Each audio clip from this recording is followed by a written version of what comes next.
Hello, everybody. I'm your host, Eric Bird, here at StopStrugglingNow.com.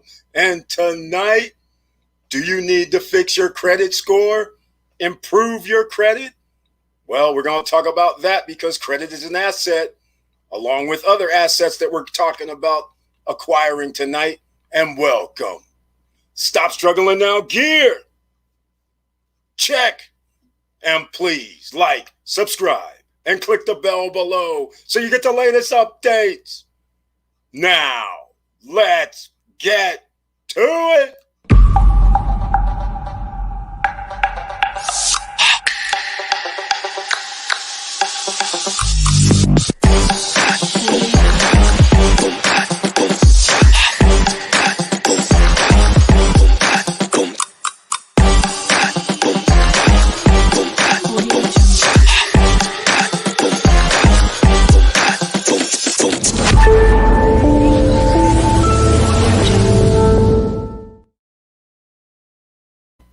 All right, welcome back.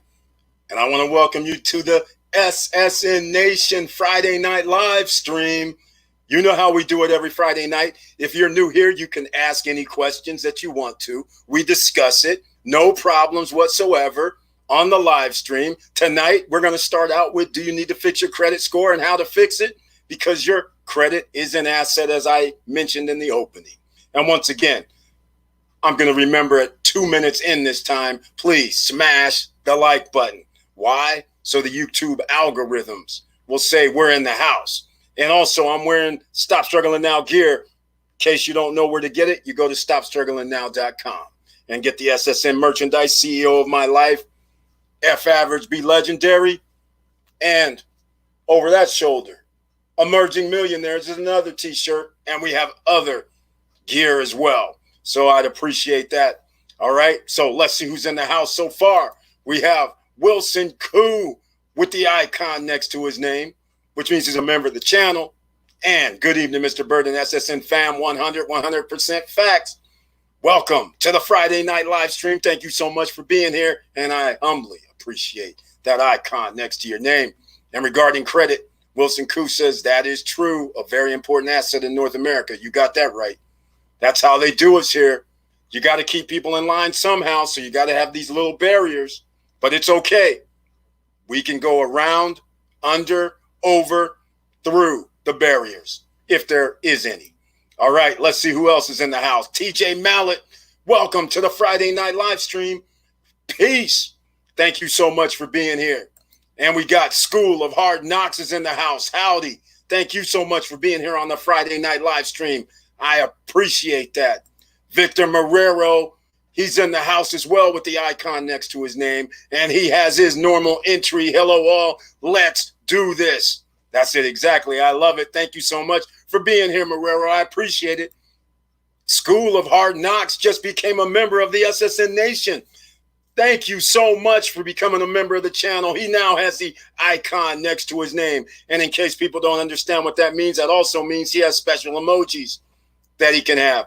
That also means that he gets special messages on Wednesday, every day, every other day. I send special messages under the community tab. And I also send 1 or 2 videos per month specifically for members with the icon.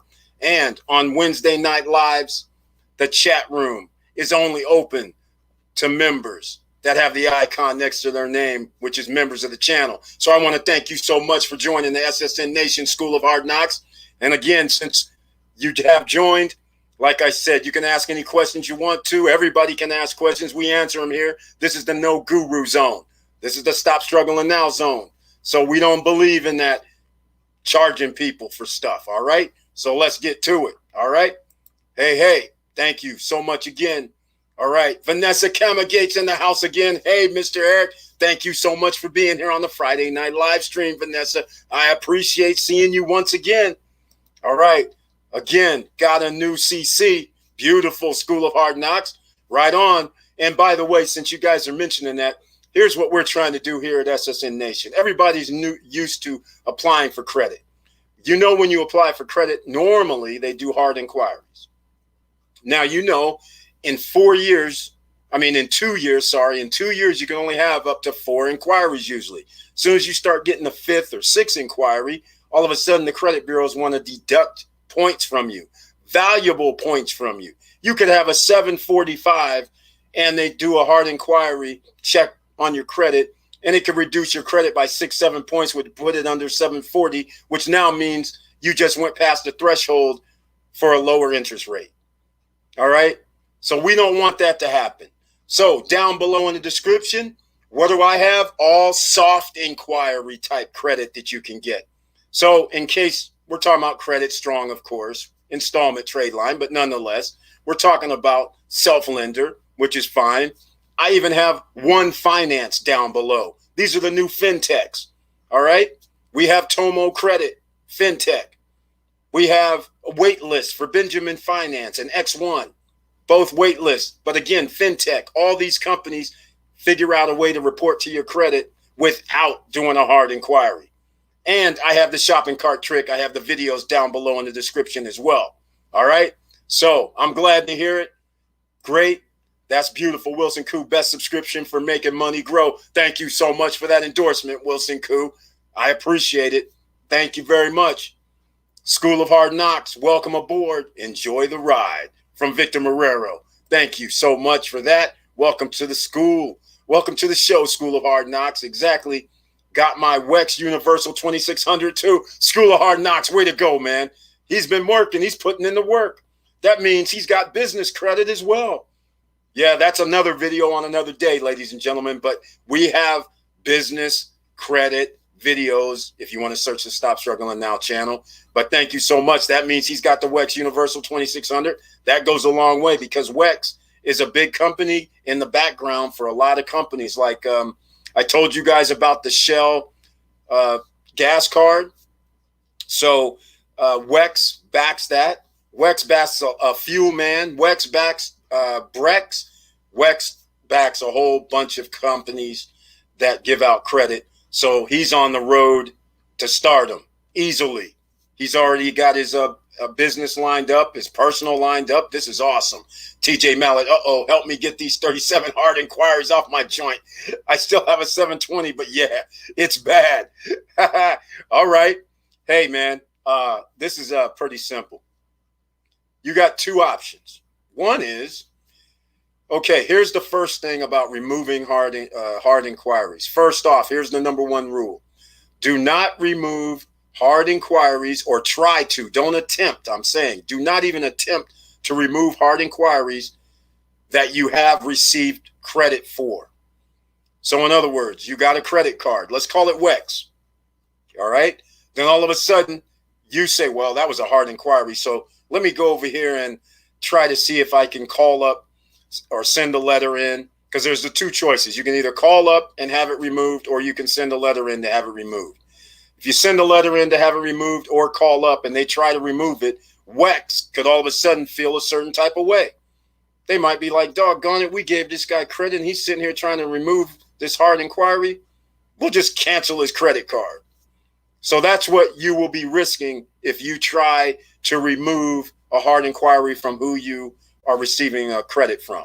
So your first thing is, like I already mentioned, simply call the credit bureaus and say, hey, I don't know who did this. I don't know what's going on with this, whatever. The point is you need it removed. All right. You can either call up or send a letter or do both. All right. It's that simple. And you may not get all 37, but you might get 10. You might get 15. You might get 30. All right. You got to go for it like that at each one. Experian, Equifax, and TransUnion. All right. So hopefully that helps out, TJ Mallet. All right. Diesel Mike's in the house with the icon next to his name. Thank you so much for being here. Good evening, Eric and SSN gang. Thank you so much. All right. So as I said, this is how are we going to fix your credit? Well, he's already mentioned the hard inquiries. It's pretty simple. Like I said, you got to just send a letter and say, hey, I don't know what's going on with this and who did this soft inquiry, but I don't remember it. I don't call, just say it what it is. And you need it removed. It's hurting your credit score, by the way, too. So, put all that in there. Or if you call up, do the same thing. You can search the channel for a video that I did how to remove hard inquiries, something like that. And you could probably see that video, and I go over it there as well. All right. Now, a lot of people might be saying, okay, Eric, I got you on that. All right. Beautiful. I got you on that. How about these this bad credit, these collections I have on my credit report? What about all that? Okay, well, once again, you could actually search the channel. We have how to remove your credit or how to remove your collections, bad credit. We have videos on that, several of those, and they all break down the same way. You have to go to Innovis, 3 credit bureaus that most people don't know exist. But the 3 credit bureaus, Experian, TransUnion, and Equifax, they actually send a letter over to these 3. One of these 3 or 2 of these 3, Innovis, LexisNexis, and SageStream. So they send it over whenever somebody does a dispute. They send it over to those other 3. Those other 3 send something back saying, yes, it's verified. Then they send you a letter going, it's verified. That's not good enough, ladies and gentlemen, right? So that's why you have to send a letter. All right. You can actually call too. You can actually sometimes do online disputes on even Credit Karma. But I like the letter because the letter means you're going to have to send a letter and you're going to have it dated, meaning so you got to have it certified or at least be able to track that it was delivered to the credit bureaus. Because remember, the credit bureaus have 30 days to respond. Not 30 days from the time you mail it, 30 days from the time they receive it. All right. So there's a difference. So when they receive it, the clock starts ticking. Usually they'll get back to you because how do they do it? They send an email over or send communications to those other 3 bureaus. They get it back. That's the way how they can do it easily within 30 days. But then when you start saying, oh, no, I want to see some paperwork that I signed because it doesn't exist. I don't have nothing to do with these guys. And keep in mind, ladies and gentlemen, a credit bureau does not usually have any paperwork at all. You know why? Because you never signed up with the credit bureau. With a collection agency, they never have paperwork because nobody signs up with a collection agency to get credit. So you'll sign up with a place of business that gives you the credit. That place of business writes it off, and then they sell whatever that IOU is to a collection agency. So therefore, you never signed anything to the collection agency. So therefore, they should not even be allowed to put anything on your credit report. All right. Only the original creditor should be. So the fact that it goes to a collection agency, no. I want to see some paperwork that I signed this because I didn't sign nothing with these guys.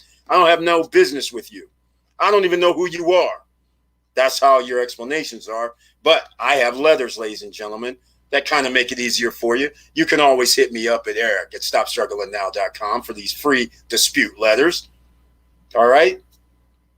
I give you 3 of them. The first one just simply says, hey, man, you know what's going on here? I need this, find out this collections is not right. The second letter starts stepping it up a bit. It's like, hey, you know what? If you don't start removing this, I might have to sue you. The third one, full blown. Okay, I'm just going to have to sue you if you don't remove this stuff. I'm just paraphrasing, but that's kind of the escalation that happens. And people do sue credit bureaus, and people do win. You know why? The credit bureaus are in the pockets of the people that are trying to give you credit. So as long as they can keep bad credit on your credit report, the higher the interest rate they can charge. So see, they're not working with you. They're working against you. All right? So just keep that in mind. So again, if you want the free letters, you can hit me up at eric@stopstrugglingnow.com. Send me an email, and then I'll send you the 3 back. But you have to freeze Innovis, LexisNexis, and SageStream. You have to freeze all 3 of those. All right? Now, let me, some people might be saying, Eric, I don't know where Innovis is. I don't know how to spell it. I don't know what's going on with that. I'm putting it in the chat. This will make it easy. All right? The link's in the chat for Innovis. All right? That's where you go freeze. The link's in the chat for LexisNexis. And I didn't go to SageStream yet, so that'll be here in a minute. SageStream freeze, which is an opt-out. They try to be sneaky on theirs. it's like they call it like an opt-in, opt-out kind of crazy nonsense. But nonetheless, here's the other one. All right, this is Sage Stream. It's in the chat. There's the link. So everybody has it. All righty. So hopefully that helps. All right, so there we go. TJ Mallet. Hell yeah. I had 765. Yeah, exactly. And if you really do have like 20 hard inquiries in 2 years, your 765 got shot way down. Curtis Davis, Mr. Financial's in the house. Welcome to the Friday night live stream. Good evening, everyone. Thank you so much for being here. I appreciate it. All right. So that's right, ladies and gentlemen. I call him Mr. Financial, and therefore we have, oh, wait, you know what? I missed. Tanisha Lyles is in the house. Miss Price is Right winner is in the house with the icon next to her name. Thank you so much for being here, and I appreciate it. Happy 4th of July weekend, family. That's right, happy 4th of July weekend. My, how time flies. We were just like winning The Price is Right. We were just now in Dominican Republic, and here it is already July. This is unbelievable how time flies. But yes, Mr. Financial's in the house, and once again, reason why we say that is because we also talk about other assets. That means, stock market, cryptocurrency, real estate, gold, silver, precious metals for starters. Even like I put in the new video today, you want to be rich, right? That's right. I dropped a video. You want to be rich? Well, why don't you find out what the ultra wealthy, what they don't do? All right. That's the point. 99.5% of the planet is not ultra wealthy. Only like 0.5% of the planet is ultra wealthy. Find out why they do things a certain way and why you do things differently than them. That's where I dropped the video earlier today on. All right. So that's why Mr. Financial talks about that. We do it. Thanks for the links. We'll help my clients repair credit from your advice. Thank you so much, Wilson Coop. I appreciate it. All right. If you get an auto loan with 10% interest over 72 months, about how long should you wait to refinance for a lower rate with 100% on-time payment history? As soon as possible. As soon as possible. Well, actually, what's going to end up happening is if you get an auto loan and you drive off the lot, your car is only valued at a certain amount.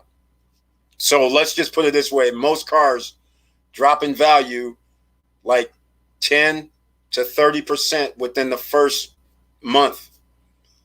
So now you have to be below what your blue book value is going to be. And unfortunately, when you buy a brand new car, you're not going to reach that threshold for probably about a year. At least minimum, well, not even a year because you're paying interest. So it's going to take you like 2 years before you even get near what the value of your car could even possibly be, and possibly even longer because 10% interest is pretty high. So it might even take you 3 years just to get down to where the car value equals where you can refi it. So that's a tough one to crack right there. That could take like 30 months. All right. Quite frankly, in fact, let me see if I can do something here. Okay, give me the I'll just put in a pseudo. I'll put in a pseudo one for you. Okay, I'll put in the we'll make it happen. This is how we do it. In case you're new here, we will do auto finance calculator. We will do things on the spot, because we like doing it in real time, because you know who you're helping people sometimes. You never know who you're helping. So we're going to put up the finance calculator, and we're going to go actually look at this. Since he asked the question, this is how we look at it, right? Okay. So you guys can see it on the screen. All right. So what we're going to do is we're going to go on a $35,000 vehicle. We're going to put in 10%. And we're going to put in 72 months. Okay. At that rate, the payment's going to be $648 a month. With that interest rate, you're going to give off, that's 11. Okay. So here's the total cost of the loan. So that means it's $46,685. So that means $11,685 is interest. All right. So that you have to break that down into 72 payments, the 11,000. So I'll just break it down for you right here. All right, 11,685 divided by 72. I'll keep it like a simple method. So basically $163 per month goes towards interest. All right? So that means only, all right, 648. But this is just a rough. This isn't exact because you're going to be paying off the interest, but I'm just going to give you a rough idea of what we're talking about here.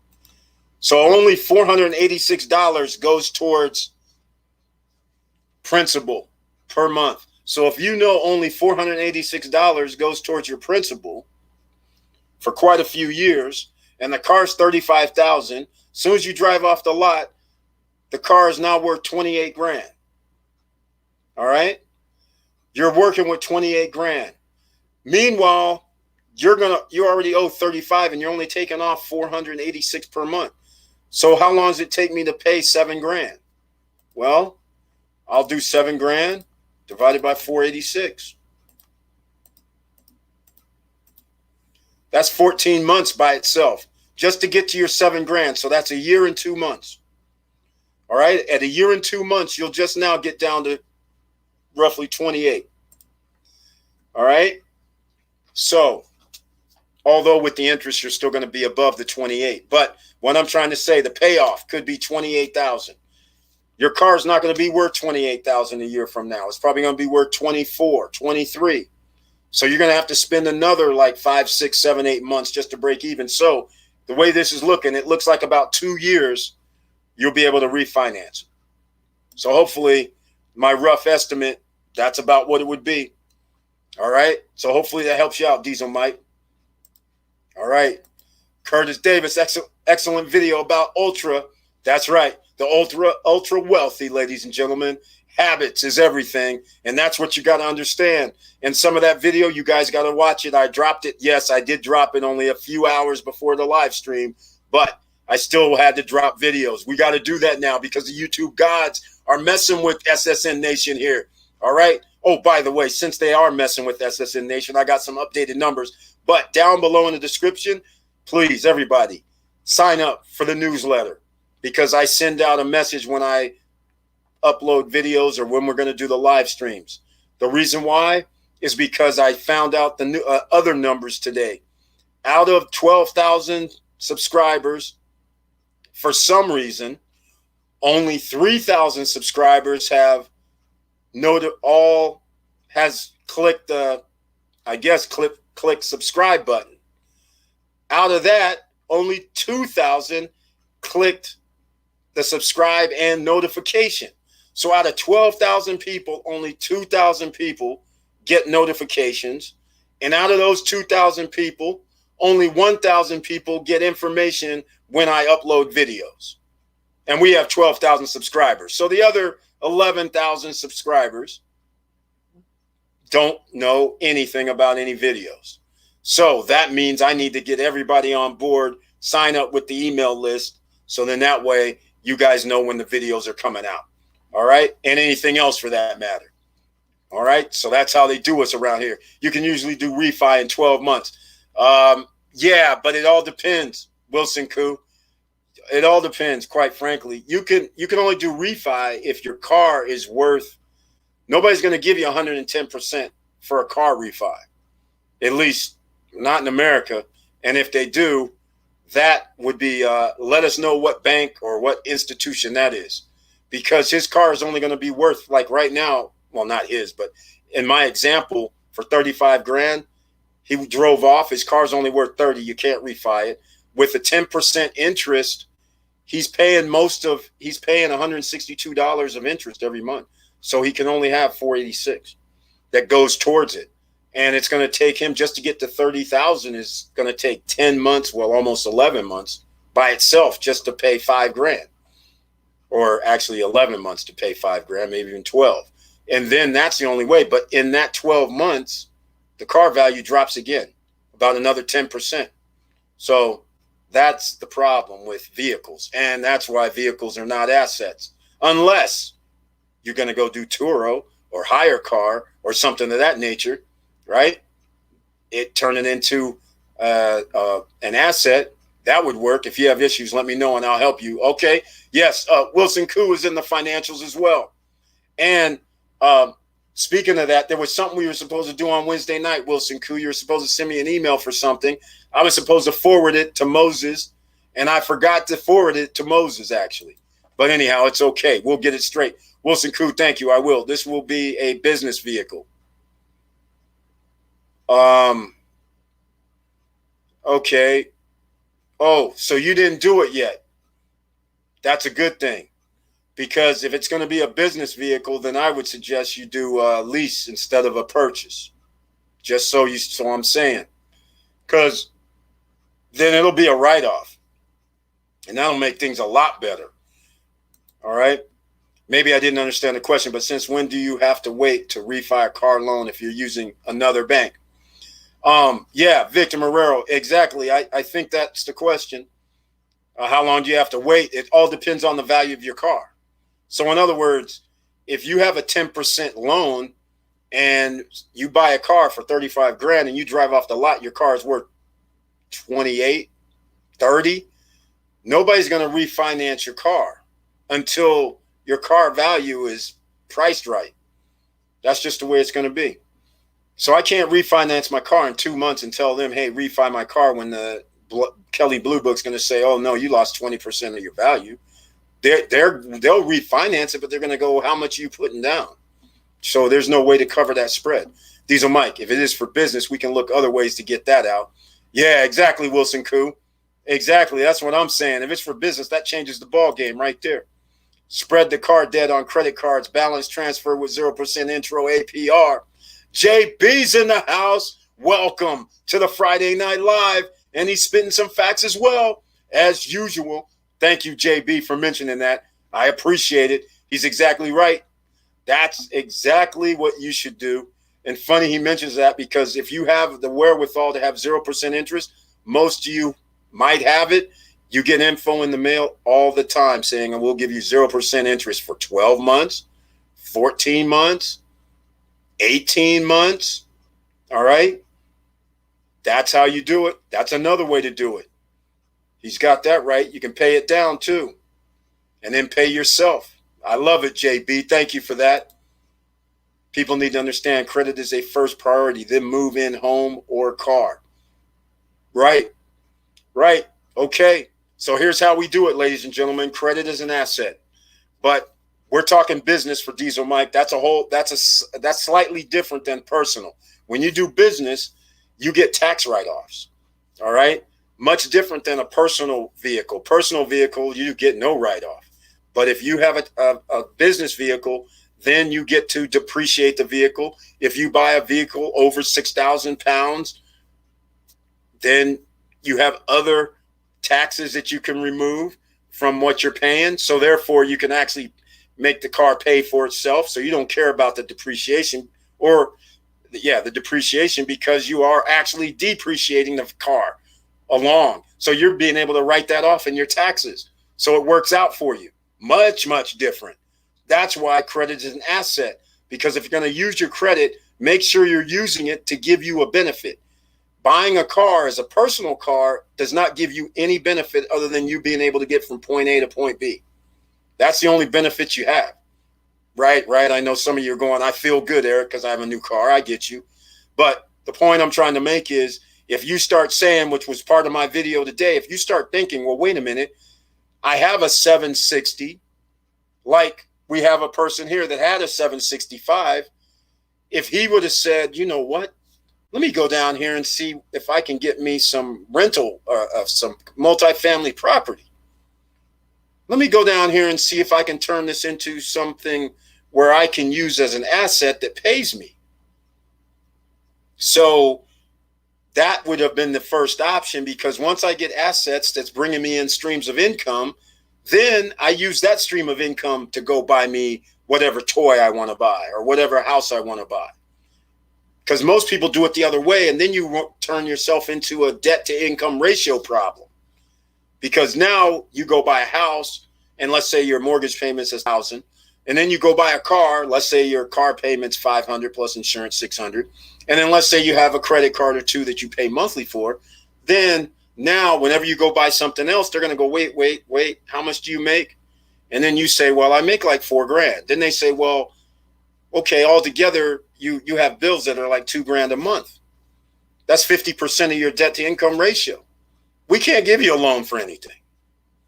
So you guys, that's what I'm saying. Now you have two things that are liabilities, and now you're limiting yourself on assets that can pay you. So that's why here at SSN Nation, since I'm the host, I advocate to go the reverse. Buy assets that pay you first, and then use that money to buy the toys. All right? And then for the rest of your life, you'll be using that money to buy toys. That's what you really want to do. All right? Now, let's get it on. So if anybody wants to ask any further questions, as usual, only NFCU finances up to 125% of car and no more than 3,000 to 5,000 miles. Mr. Financial, there we go. He just gave you one company, but NFCU. Okay. Only certain people can sign up. If you're in the military, you could sign up.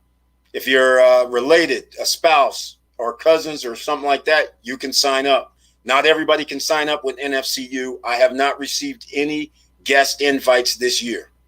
All right. So I can't get anybody in myself. But if you know somebody, then that's Navy Federal Credit Union. All right. So, but again, you'd have to go through them. We'll need details on the loan and we'll see. Exactly. That's pretty much it. I find most young couples move into house with bad credit as rent to own, home, and ATL. In 1 year, too short to get credit ready for mortgage. That's correct. Then they have to move again. Exactly. If you're going to be doing any lease options, you have to do lease options for at least 2-year minimum. All right? 2-year minimum, trying to do the rent to own or lease option type. You got to do 2 years minimum.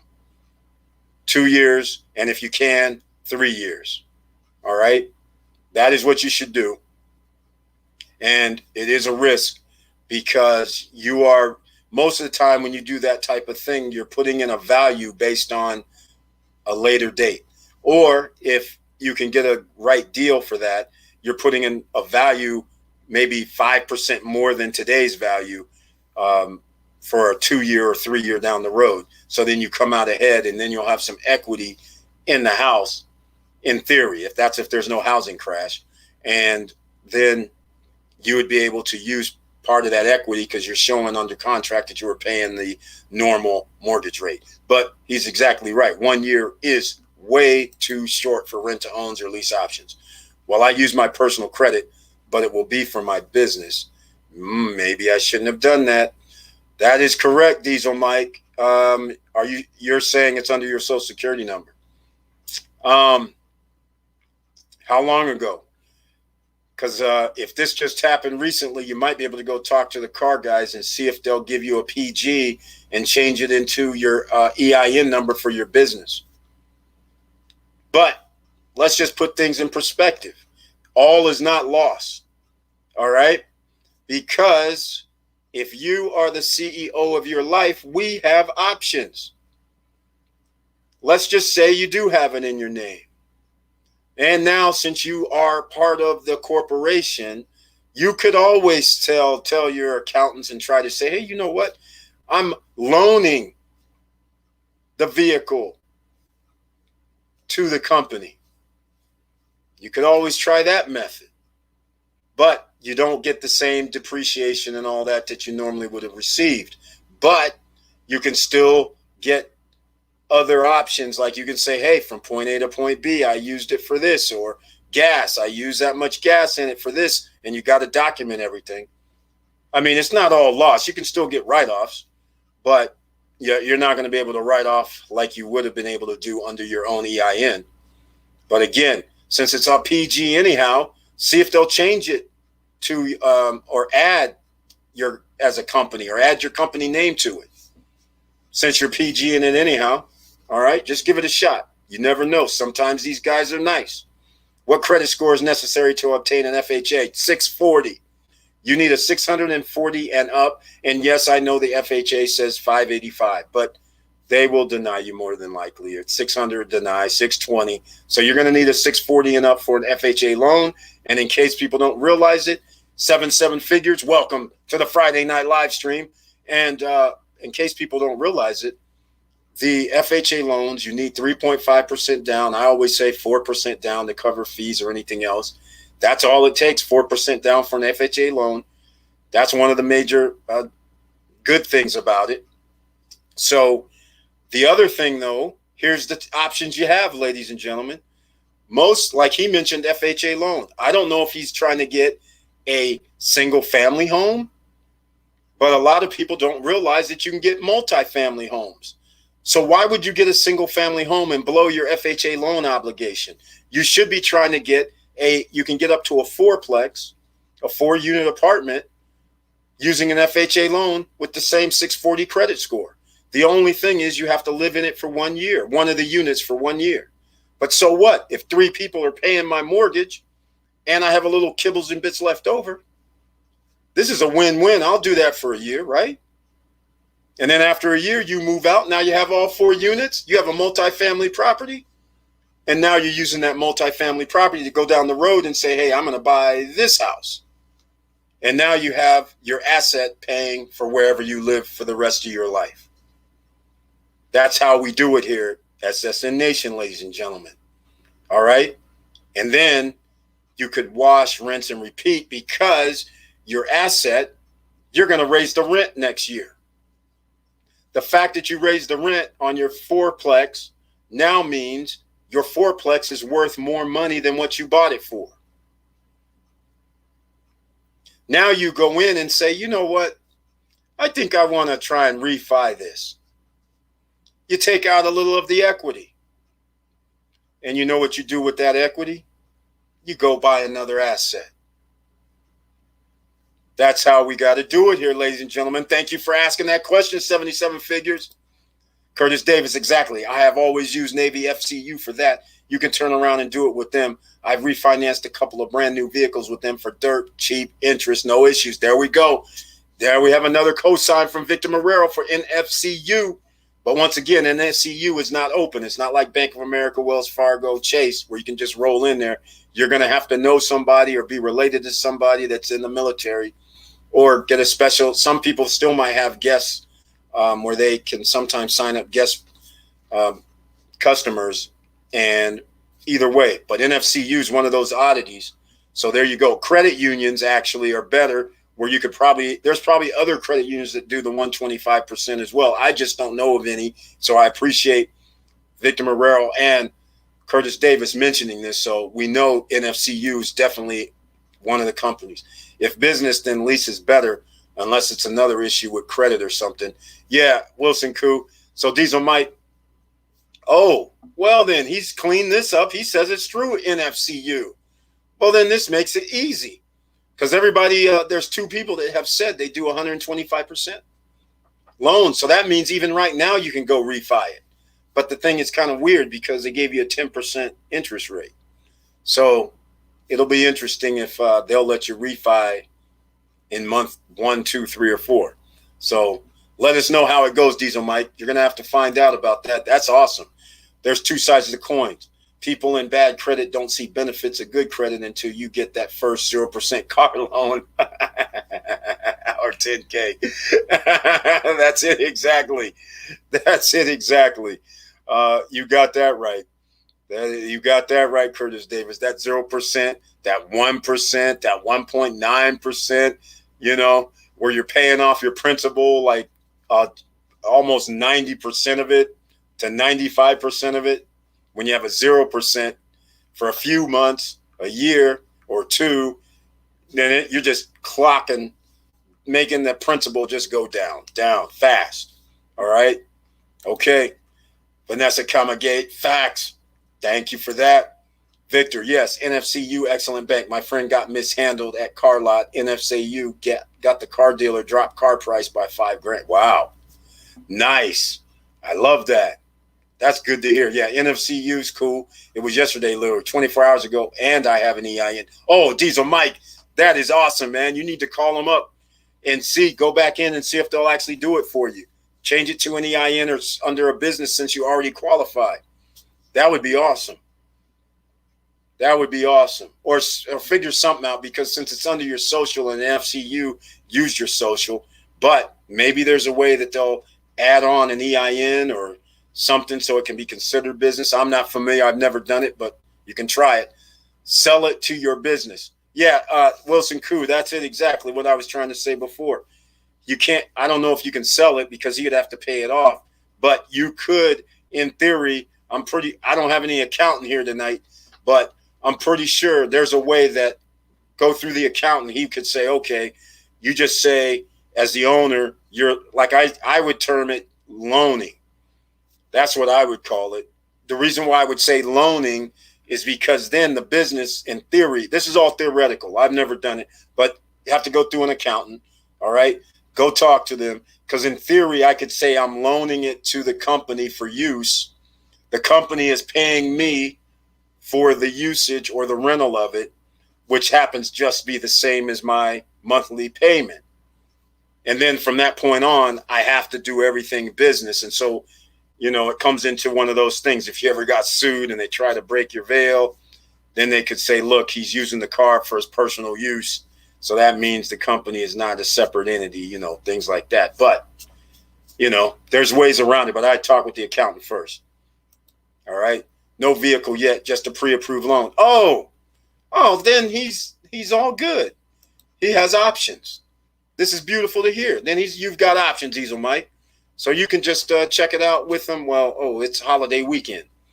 So check it out on Tuesday or maybe even tomorrow. But that'd be awesome. If you haven't done anything yet, then look at the options Eric had mentioned too.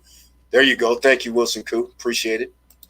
Yep. 4 units and under. That's it. That's how you got to do it. Trump.org got hit by government for paying execs for $100K plus gifting them $50K car under reporting income. There you go.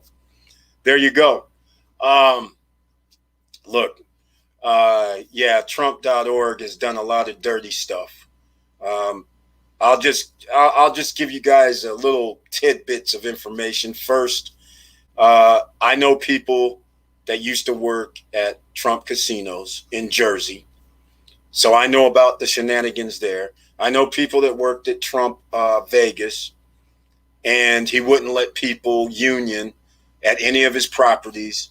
He wouldn't meet to form or allow his employees to form a union. Regarding his taxes, it's funny how when you move around in the world, you meet all kind of people. A friend of mine was dating one of his lawyers. Unfortunately for one of Trump's lawyers, but fortunately for the rest of the world, his ex-lawyer got divorced, but his wife is upset and bitter, so she's talking. And one of my friends actually went out with her, so she was talking about all this stuff that Trump was doing with his taxes and illegal activity. And I'm like, I know.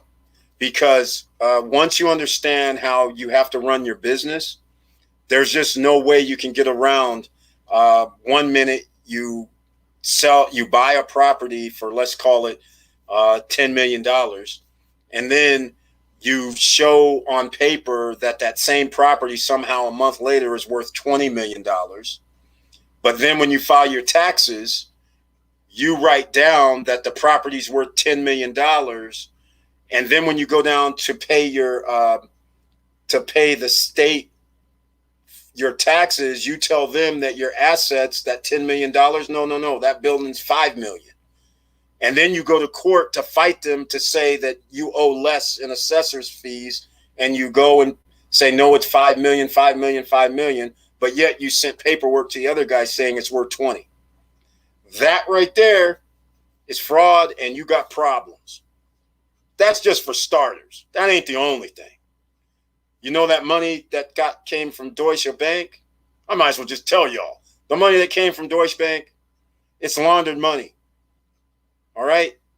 The Russian guys backed it up, and they said, you know what? You can give him loans because we're going to give you the money. That's why Deutsche Bank didn't want to release any of their financials for the last 3 or 4 years. All right. This is just for starters. I know a lot of stuff. That's just for starters. A woman scorned. When you're doing dirt, what you don't do is you don't scorn the woman because you got problems at that point. First priority to own asset. That's right. Rental cash flow. That's right. YouTube cash flow. Dividend stock. Turo hustle cash flow. Hey, we can't say it any better than that, can we? Mr. Financial Curtis Davis putting it down, ladies and gentlemen. That's how we got to do it. That's right. And when you have good credit, remember, credit is your asset, ladies and gentlemen. And please, 45 minutes in, smash that like button. And click the bell, by the way, because apparently they don't like giving out any updates when I load videos. All right? So please do that. Please subscribe to the channel if you like what we're talking about. And again, we can talk about anything. Just like he says, we're talking about credit, but credit allows you to buy more assets, and those assets should be business assets, not personal assets. I'll give you a perfect example because I'm not picking on Diesel Mike, but since he's mentioned that he's got pre-approved for a car loan, he used his personal credit to get a car loan. There's nothing wrong with that, but at the same time, he could have used his personal credit to get a business car lease. Big difference. You get to depreciate your car, which is a tax write-off against any profits you're making. Plus, any maintenance that comes up, you get to take off your taxes. Plus, when you're driving the car to places, depending on if you use mileage or if you just want to use the gas, up to you how you want to do it, or just you want to use the quote that they have on your federal tax returns, 15 cents a mile, I believe it is. I don't remember. I haven't used miles in a long time.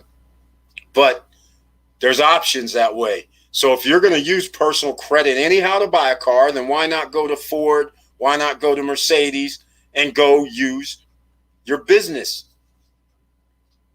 Much better option, right? That's what I'm talking about here. If you're going to use your personal credit score, ladies and gentlemen, you got to get assets. That's what you should do, and that's what we're talking about here. First priority, assets. Don't do the other way around, which is what most poor people do, right? Think about it. I wish somebody would have told me when I was 18 years old and they're handing me credit cards left, right, 19, left, right, 20, left, right. If they would have said, Eric, forget those credit cards, forget all this fun, forget the cars, forget all that stuff. You're wasting money. If somebody would have told me, man, go down there and please get your FHA loan and get that fourplex. What are you doing? You got a 780, 800 credit score. What are you doing? And now you have assets for the rest of your life. So I went the long way.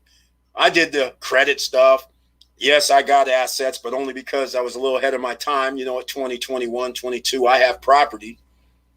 But it was just, I wish I would have had the property first and not had the liabilities first. See, the property first would have paid for my liabilities, but I got liabilities first, then property. That was the wrong way to do it. So that is how it works. It's like putting up a bar, getting served wine versus liquor. Exactly. Diesel Mike, you might be able to put in an LLC. That's exactly right. He will be able to. He's already pre-approved. And they're doing PGs anyhow for an LLC. So he should be able to do it. Talk CPA, loan the car to LLC, but you might have to get all notarized. Yeah, exactly. But in his case, it looks like Diesel Mike's already set to go. He's already got a pre-approval, so I don't think that's a problem. As far as I know, you can't get an FHA loan for an investment property, even if you lived there for a year, correct? What do you mean? No, I don't understand your question, Marrero. So you can't get an FHA loan for an investment property. Yes, you can. You can an FHA loan. You can get it. It can be up to a fourplex. So here, I'll show you. You can only get a duplex, a triplex, or a fourplex. That's pretty much it. I shouldn't have used fourplex. Multifamily, owner occupied. That's correct. You got to stay in one unit. I'm trying to pull it up for you so you can see. Here we go. Can I get an FHA? There we go. I don't know if this is going to work. Let's see. This is interesting. Let's see what we got here. That gave me. Oh, I'm on the FHA website. Yeah, they start acting weird. All right. Okay, here you go. There's a wide variety of properties can purchase with an FHA mortgage. Here we go. Condos, manufactured homes, even new construction, which is a much simpler these days. All right. Now,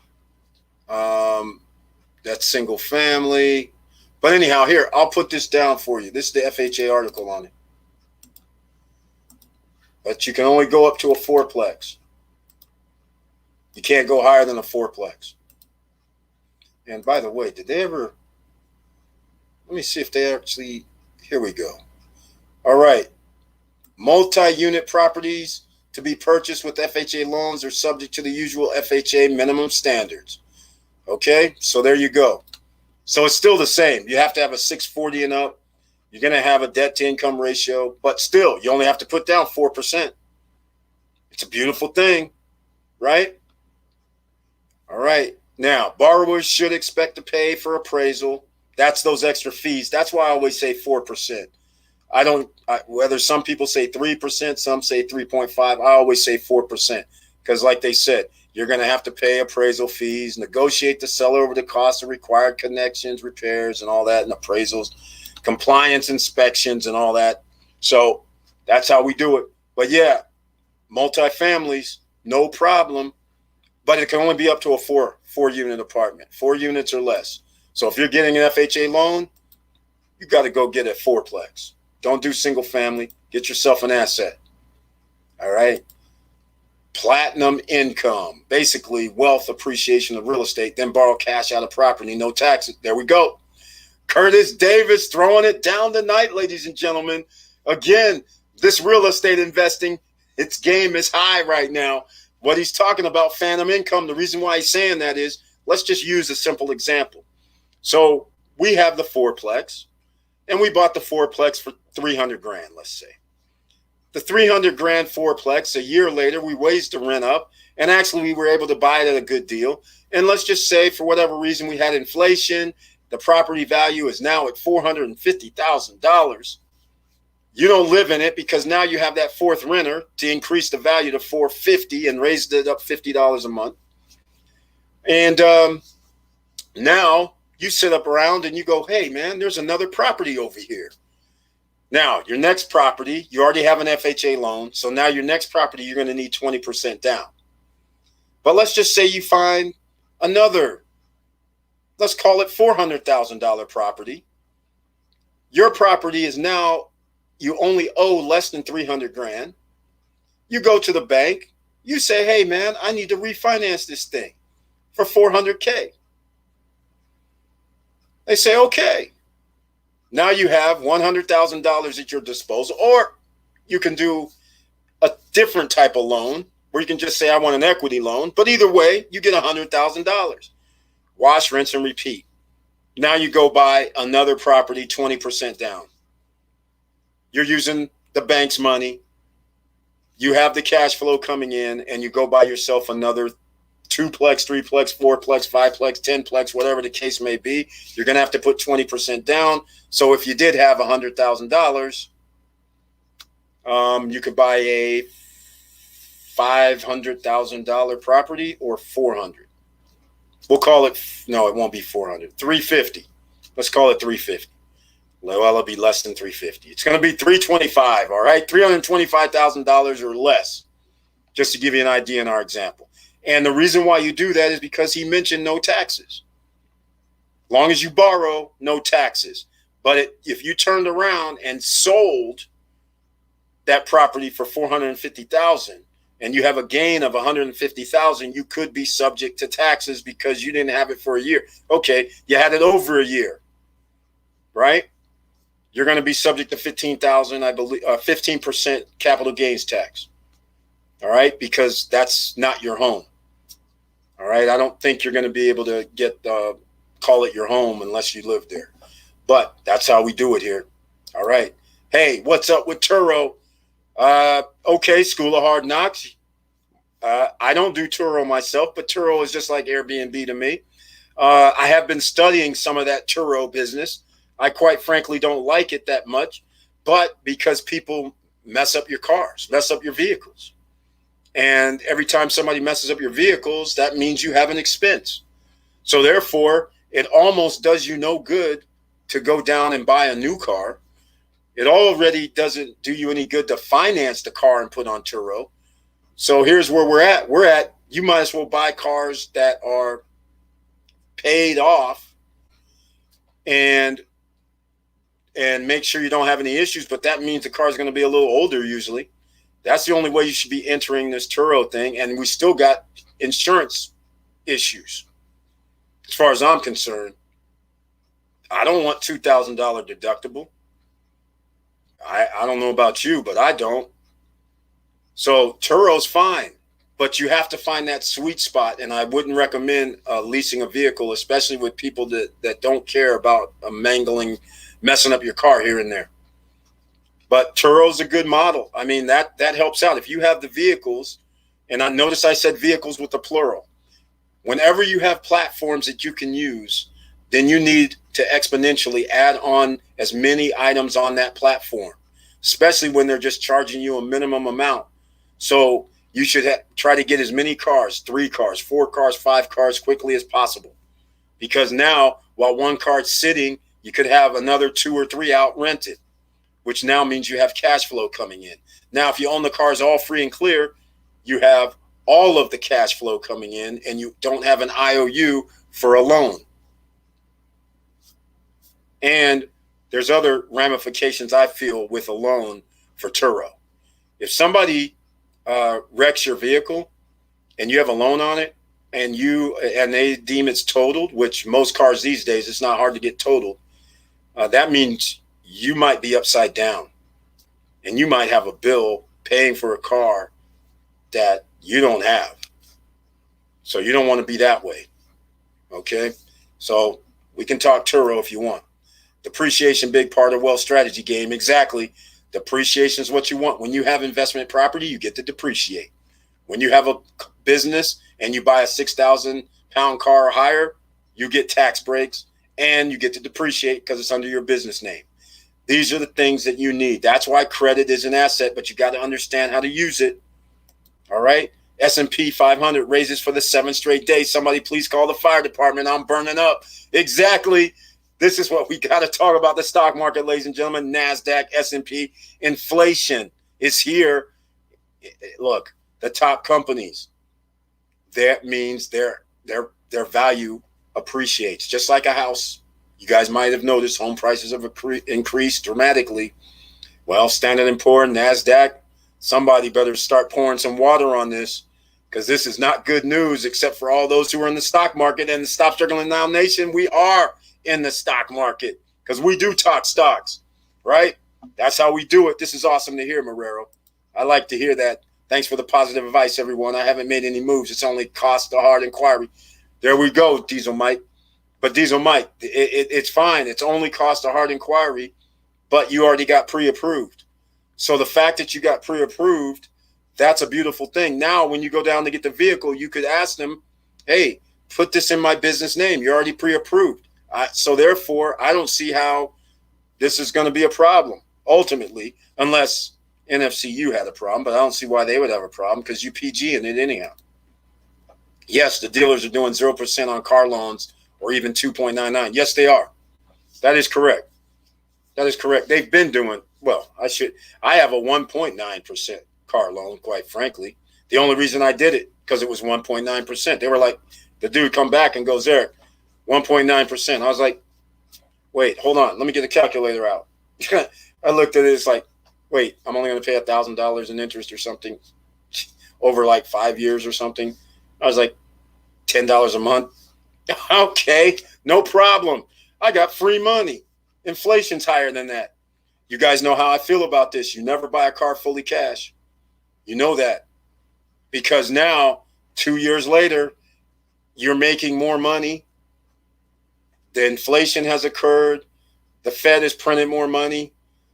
The same 300, 400, 500 that you might have to pay out. Now I make more money. So that $300 from a couple years ago is now like pittance because we make more money due to inflation. All right. So you guys got to understand that.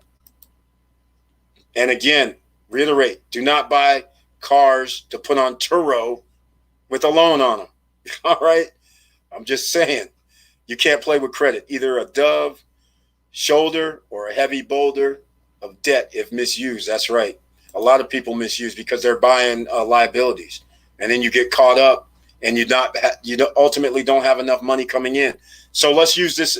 Why your credit is important is also because just what he's saying here. Think about this. Think about it like this. You went out and bought a car. That's a liability. Your job, no problem. You're like, I make enough money. I make $4,000 a month. My car payment's $300 a month. No problem. But all of a sudden, we have a COVID situation, and now we have inflation, and now food price went up 20%. Energy bill goes up 10%. All of a sudden, what you used to pay a month, let's just say 30%. Let's just say $1,200 a month was for your house or rental or whatever, and then your utilities and whatever was only about $500 more, so that's $1,800, but you made $4,000. But let's just say that $1,800 all of a sudden turns into your rent. If you rent, they come back and say, well, we're raising the rent. If you have a mortgage, that's fine, it's locked. But now that extra $500 now goes up 20%. So now you're paying $600 a month, and then your insurance starts going, well, we need to raise the insurance a little bit. Everything starts escalating, and next thing you know, but you used to have a 40%, let's call it debt to income ratio. Now your debt to income ratio is 50 to 55%. That's a big difference than what was standard that you had before inflation arrived, and inflation is not over. All right. So this is why you want to have the asset first, because then the asset goes up with inflation. Then you can charge people more, and then you have everything covered and you're still the same. All right. Okay. Hopefully that helps. I think Victor means you can't exclusively say it investment property, but you can rent out second door and third door and fourth door. It may be. That may be. FHA you can. USDA, it must be a single family. That's right. That's right, School of Hard Knocks. Thank you so much for mentioning that. He's exactly right about that. All right. Let's see here. I know what you meant. People have been using FHA for years to get benefits. They live in one floor or room and just pick up mail one time per week. Yeah, people do that too. They do that too. My question was, if I have a primary home loan, can you turn around and buy an investment property with FHA? I don't think so. Do the 1 year living requirement. Exactly. There you go. Exactly. You're right. I also understand it to be that way too, Victor Marrero. That is the key right there. That's why I say the first move you should make is the fourplex, if you can find one in your area, and get an FHA loan. Because if you have a primary, then they're going to be like, well, then you're not going to meet our requirement for that 1 year. So you're right. I would take it that way as well. I don't think it can be done. And that's why I pretty much have always been saying your first move should be an FHA loan for a duplex, a triplex, or quadplex. I agree with that totally.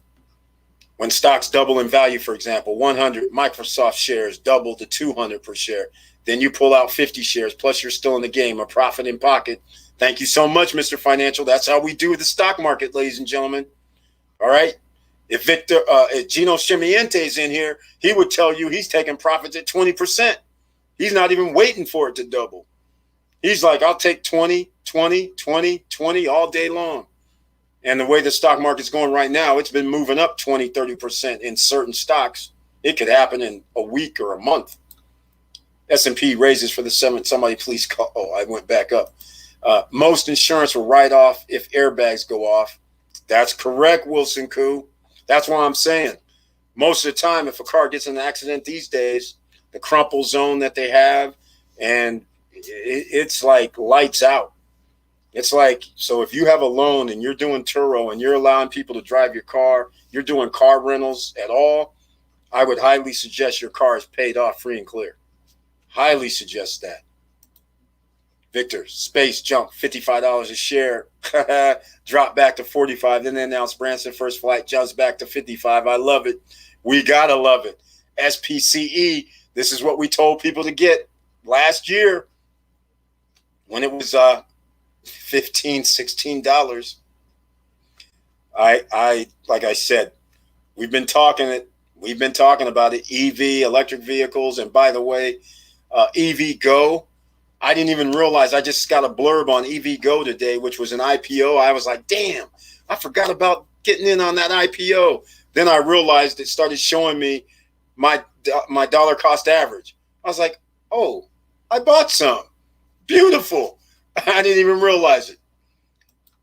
So we're talking about EV market, electric vehicle market. You guys should be in that in case you want to invest in stocks. Oh, by the way, I should have get your free shares of stock down below. Robinhood and Webull.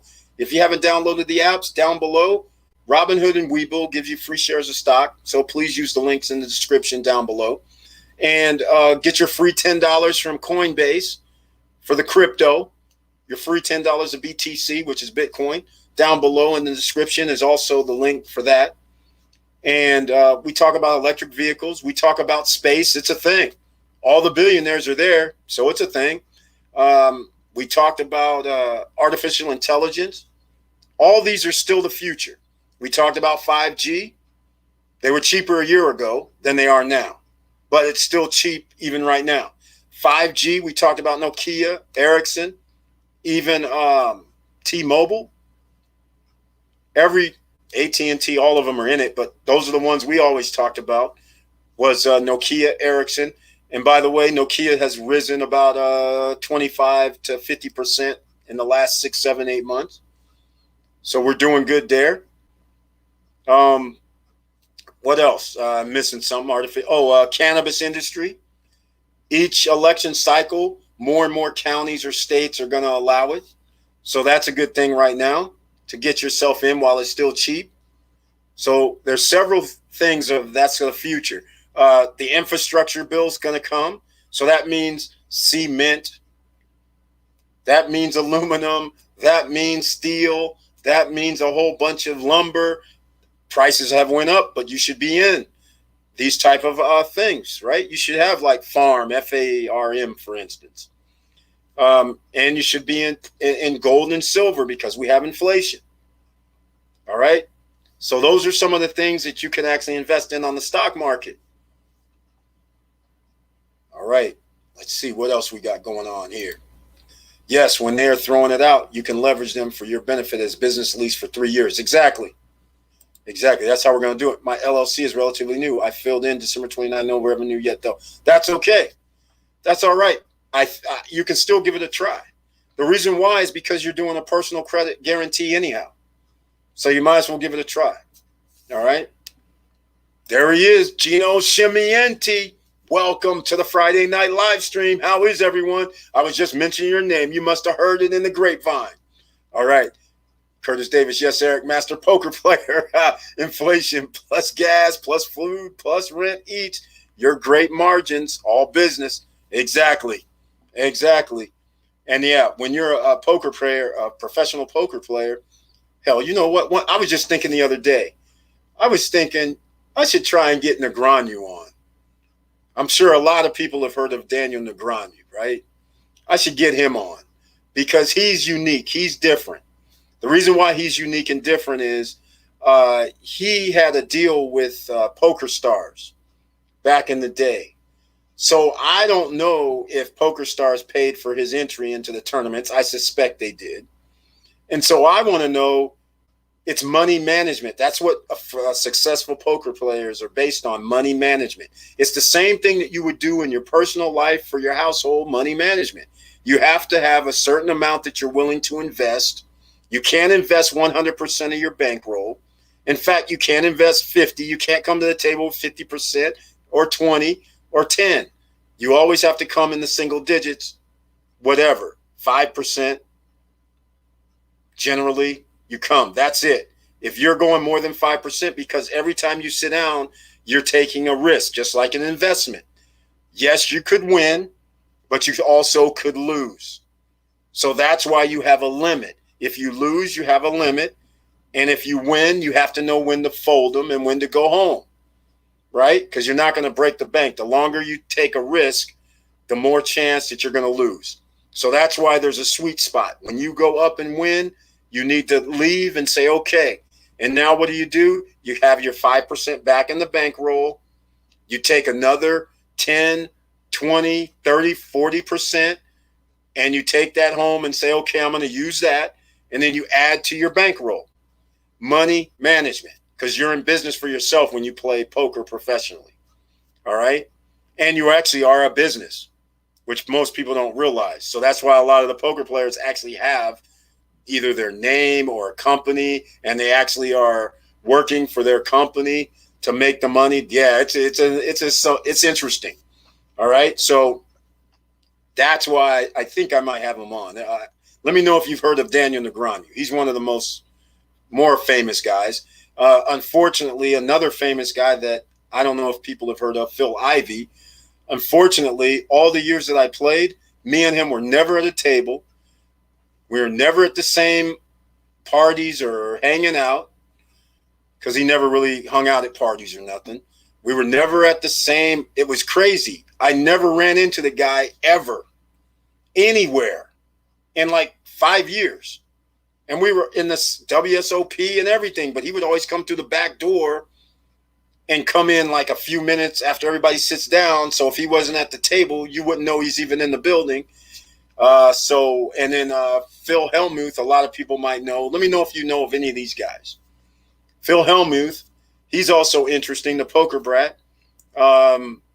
He would be probably the second. Well, Phil Ivey wouldn't come on. I'll tell you that straight up. But Phil Hellmuth, I might be able to get him on one of these days too, if you guys are interested in talking about poker. But you guys don't understand. It's not really about poker. Poker is about money management and profits and loss. Because when you're a professional poker player, you actually file with the IRS as a poker player. So everything you do. So when you go to a casino, and let's say there's a tournament, and you pay for your room, you get to write it off against your profits. All right? It makes it a beautiful thing. When you go eat, that's a write-off because you're handling business at the casino. All that is fun and games. So if I'm going as a person to the casino and I go gambling, okay, and I pay for the room, no write-off. I go eat, no write-off for starters. Pay the valet, tips, no write-off. But when you're a professional, tips, write-off, right? Eating, write-off. Room, write-off. Flight to and from, write-off. It's a beautiful thing. You're in business. It's just like a business. So that's why I might have him on. I'll try and get him on. Hello, everyone. Charlie's in the house with the icon next to her name. Thank you so much for being here on the Friday Night Live. We've been talking about, do you need to fix your credit? We can talk about it. Let me know. All right. The game. You have to play chess, not checkers, but you are right at Victor. Yep, he is right. Eric giving us the goods. Nelson Koo, yes. First purchase using FHA should be an investment property fourplex for show. That's right, Vanessa. Get it in your heads, ladies and gentlemen. Start teaching it to the young ones, because all they're seeing right now is all these influencers running around with their car, showing them with the cars, with the houses, with all this stuff, the handbags, the shoes, all these stuff that makes no money. All right? Makes you no money. And so when they grow up, they're sitting there going, oh, I want to be on YouTube. I want to be on Instagram. I want to be on TikTok. But that's fine. But what they're not understanding is they might be doing it for the wrong reasons. They're thinking this gets me to be showboating out here and showing people all this stuff I have, when in essence, I wish these guys would start telling people you need to get assets. All right? Because it's a disservice to not tell people to get assets first. Gino, what's happening? That's right. Gino Shimiente. He's in the house. MRIN jumped 20%. CPOP jumped 80% the first day of trading. Man, we missed out on that one. My goodness. There was a lot of things that was popping off today, especially some pharmaceuticals companies. the key to making money in stocks is not to get scared out of them. That is correct. Gino Chimiente saying it, because some of the stocks dropped this week and a lot of people were selling. Like, for instance, AMC went under 50 today. I did see that briefly. I don't know if it stayed there, but a lot of people were selling because they were like, okay, I guess the short squeeze not happening. It must be over. Let me get rid of it. So there we have it.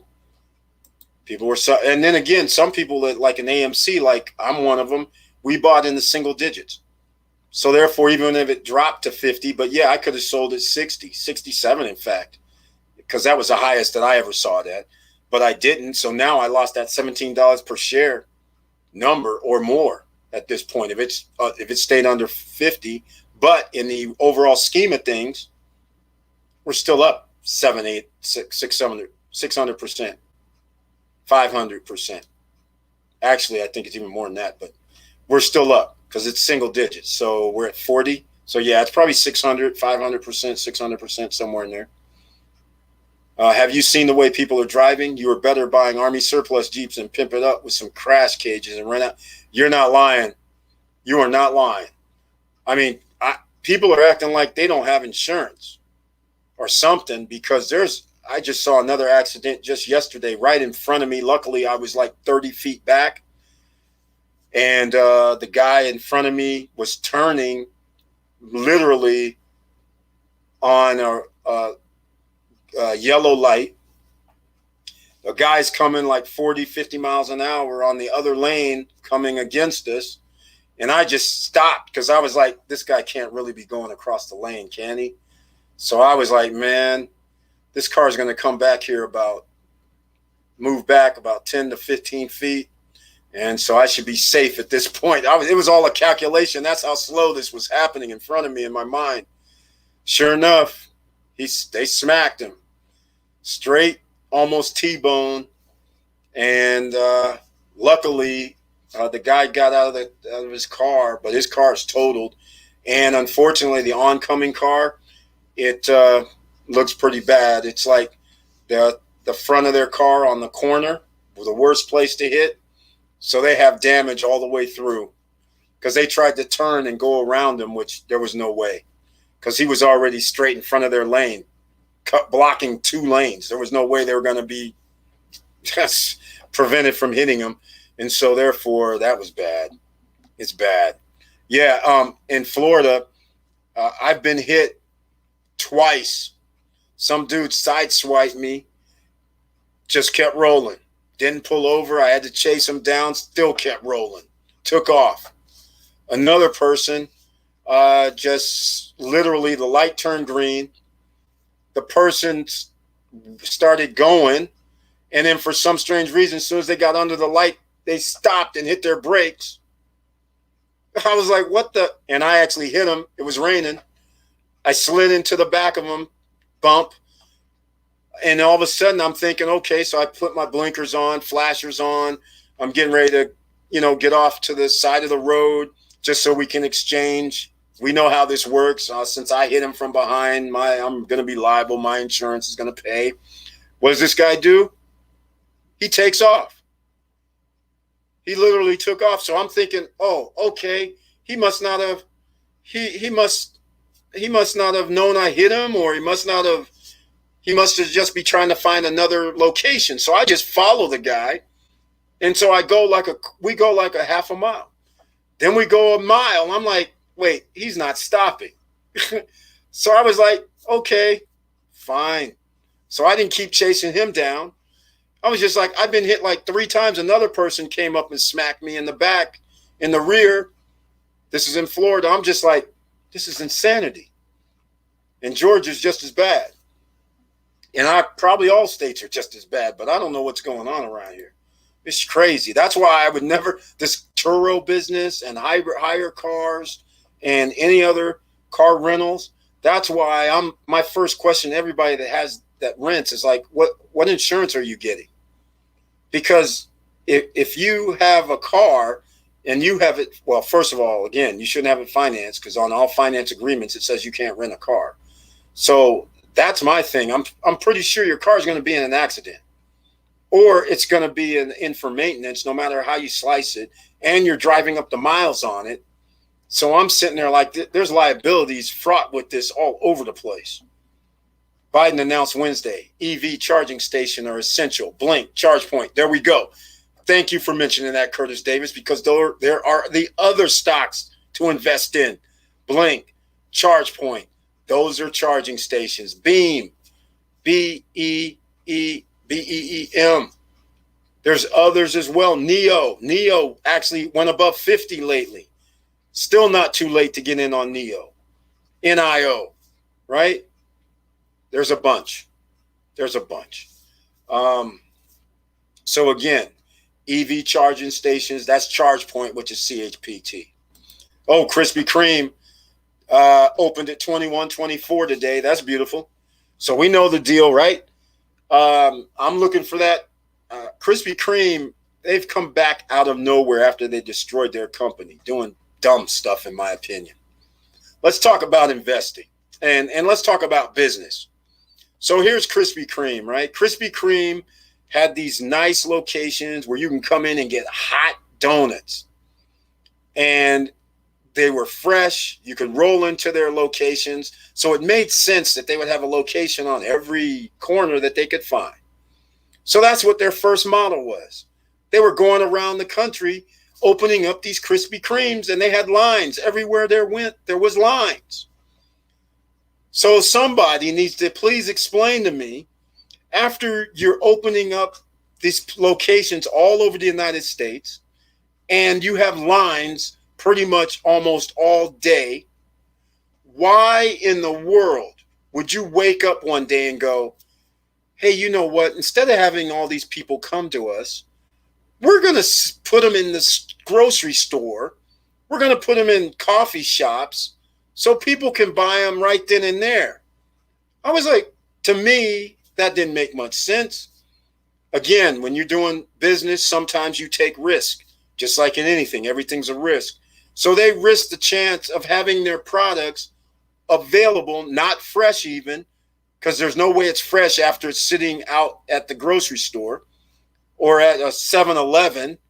I mean, that was like crazy to me, because I was like, what are you doing? Now you just devalued, to me, you devalued your situation, because now you're just giving out donuts that are like hours old. Who knows?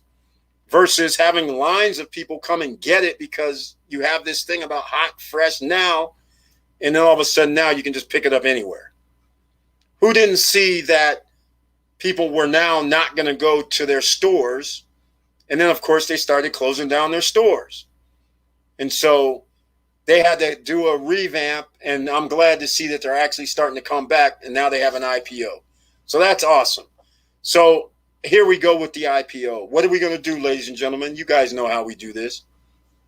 We're going to wait 72 hours, 48 to 72 hours at least, and we're not going to buy it 21 or 24. We're going to have it wait, and we're going to buy it at 20, right? That's what we're going to do. All right? So sometime next week, we're going to be buying some Krispy Kreme stock. As long as your credit is good, you can be a PG on a brand new LLC or corp credit cards as well. That's right. Thank you, Vanessa. Exactly. You can PG it. Well, if you're going to use your personal credit score, then you might as well PG it for your business. Because, ladies and gentlemen, in case you're not aware, business credit, you can get a higher amount of a credit limit for business than you can for personal. So that's why you want to build your business credit. But if you're going to use your personal credit for business, then I suggest use your personal credit for business, because you're using it so your business is making money, which now means your business is an asset paying you. That's what we want here, ladies and gentlemen. N. Smith, N is in the house on the Friday Night Live with the icon next to the name. Thank you so much for being here. Glad to see you again. Can someone, how to get back in Weeble? Got locked out somehow. Can't you talk to a person, have investments? I'm kind of new to stocks. You're going to have to send them an email, or you can probably call. I've never had a reason to call. Hold on. I'm going to look right now. You're going to have to send them an email. And I don't know what you mean by locked out. because you should be able to get a reset your password or something of that nature. Let's see here. If you click on, oh, you're locked out. You can't get in. Oh, hold on. Yeah, actually, if you can't get in, then that's a whole nother. Let's see. Webull, I've never had any reason to call them. Here we go. Webull have phone support. Let's see. Let's see. How do I call Webull? Here's the Webull number, allegedly. Okay, I'm gonna give you two things. I'm gonna put this in chat, but the phone number is 1-888. Don't worry, I'm putting it in chat too. 828-0618 or customer services at webull.us. All right. So I'm gonna put it in the chat, Smith, in for you. There you go. It's in the chat room. Oh, is that it? Yeah, that's the chat. There we go. I took profit today on space. Just today, look at the $10 swing from open to close. That's how you do it. That is how you do it. That's exactly how we do it. So space, yeah, yeah, I saw an article on it. I got an alert. And no, I didn't sell. I didn't sell. Yeah, high was 54, low was 44. That's the Gino Scimmienti playbook. That's the playbook. I know it. It went 20%. He took his profits. 20% meant it went up to 52. So I know he took his profit. Yep. That meets his criteria, ladies and gentlemen. And when you start taking 20% every month, that's 200% a year, 240% a year on your investments. You can't get no better than that. And the bank wants to give you a little bit of money? Come on. Let's get real with this. What's the stock symbol for Krispy Kreme since we're at the screen? Let's go look. Krispy Kreme. Let's see where we land. Oh, there we are, ladies and gentlemen. We're already at the 19. Okay, so intraday it went up to, well, no, it didn't go up to, well, it might have went up to 24. All right, so we're at 1912 right now. What did it open at? What did it opened at No, it didn't open at 1985. Come on. This says 1977. Okay, well, we'll take it. It must have opened at 19. Oh, here we go. 17 a share, well below range. No shock, but okay. All right. Oh, here we go. 2169 is what it went to, and the low. Oh, it went to 1550 today? Oh, yes, it did. Well, it went to 1850. All right, there. Well, there's the number, ladies and gentlemen. We gotta wait. Now we gotta wait. It's 19. Let's see where it is in like by Wednesday. That's the buy day for me on Wednesday. Hopefully it'll be under. Hey, it'll be at 15. All right. But yeah. Oh, I heard about sport bet game this week. Real sharks aren't allowed to bet in Vegas. The house never loses. That's right. That's exactly right. Isn't that kind of funny? The allegedly it's a risk to bet, and they won't let certain people come in and bet. Or if you know how to count cards, which is using your brain, they won't let you come in and do that either. It's funny how it works. It's all rigged no matter how you slice it. Look at CMG. If it cracks through 1600 this week, it's out to the races. Oh, CMG, ladies and gentlemen, you guys know Chipotle. You know that. Let's go. Let's go. You know we're in Chipotle now. Gino Scimmienti got me in the 1400s. And I believe in Chipotle, so I didn't even mind the 1400 price tag. And it was upper 14s, by the way. It wasn't 14. It was like 1480 or 60, I believe. But nonetheless, it's going that way because all that Chipotle is doing is buying more assets. They're buying more locations. That's all that's going to happen. They're just going to keep expanding. Nobody's stopping them. Their footprint is so small. That's what I love about it. And they have a high traffic area, and so people know they'll be in and out within 5 minutes usually. So it's like it's beautiful. Natural food. I like what they're doing. So we got to love that. I agree with Gino Scimmienti. I think they're off to the races. In fact, they need to split their shares. That's what I think. Nice gig. That's right. Dayanka J, welcome to the Friday night live stream. Thank you so much for being here. And once again, we're an hour and 30 minutes in. Please smash that like button. We've been talking about credit. We've been talking about stocks now. We've been talking about creating wealth as well. We've been talking about a lot of things. So if you want to talk about anything, ask the questions or talk about it, post it up in chat because we are going over everyone's chat. That's how we do it here at SSN Nation. All right. Charlie, hello. All right, ladies and gentlemen. So once again, hold on. Let me get me something to drink. Let me give a PSA, CEO of my life. You guys know where to get this at the StopStrugglingNow.com website or the shirt I'm wearing. Let's see. We have it. F average, be legendary. And amongst others, emerging millionaires is in the back over here. The blue version. We also have yoga pants. We also have other T-shirts. We have women's T-shirt. We have hard work equals entrepreneur. We have a few other items as well, but you can go to the StopStrugglingNow.com website for those. And that's pretty much it right now, ladies and gentlemen. Let me see. I don't know what's going on with the chat. We're stuck. We are stuck. Thanks, SSN. You're welcome. All right. We were stuck for a second. Let's see. We got stuck. All right. Diddy dropped due to investigate. I bought it 14 a share.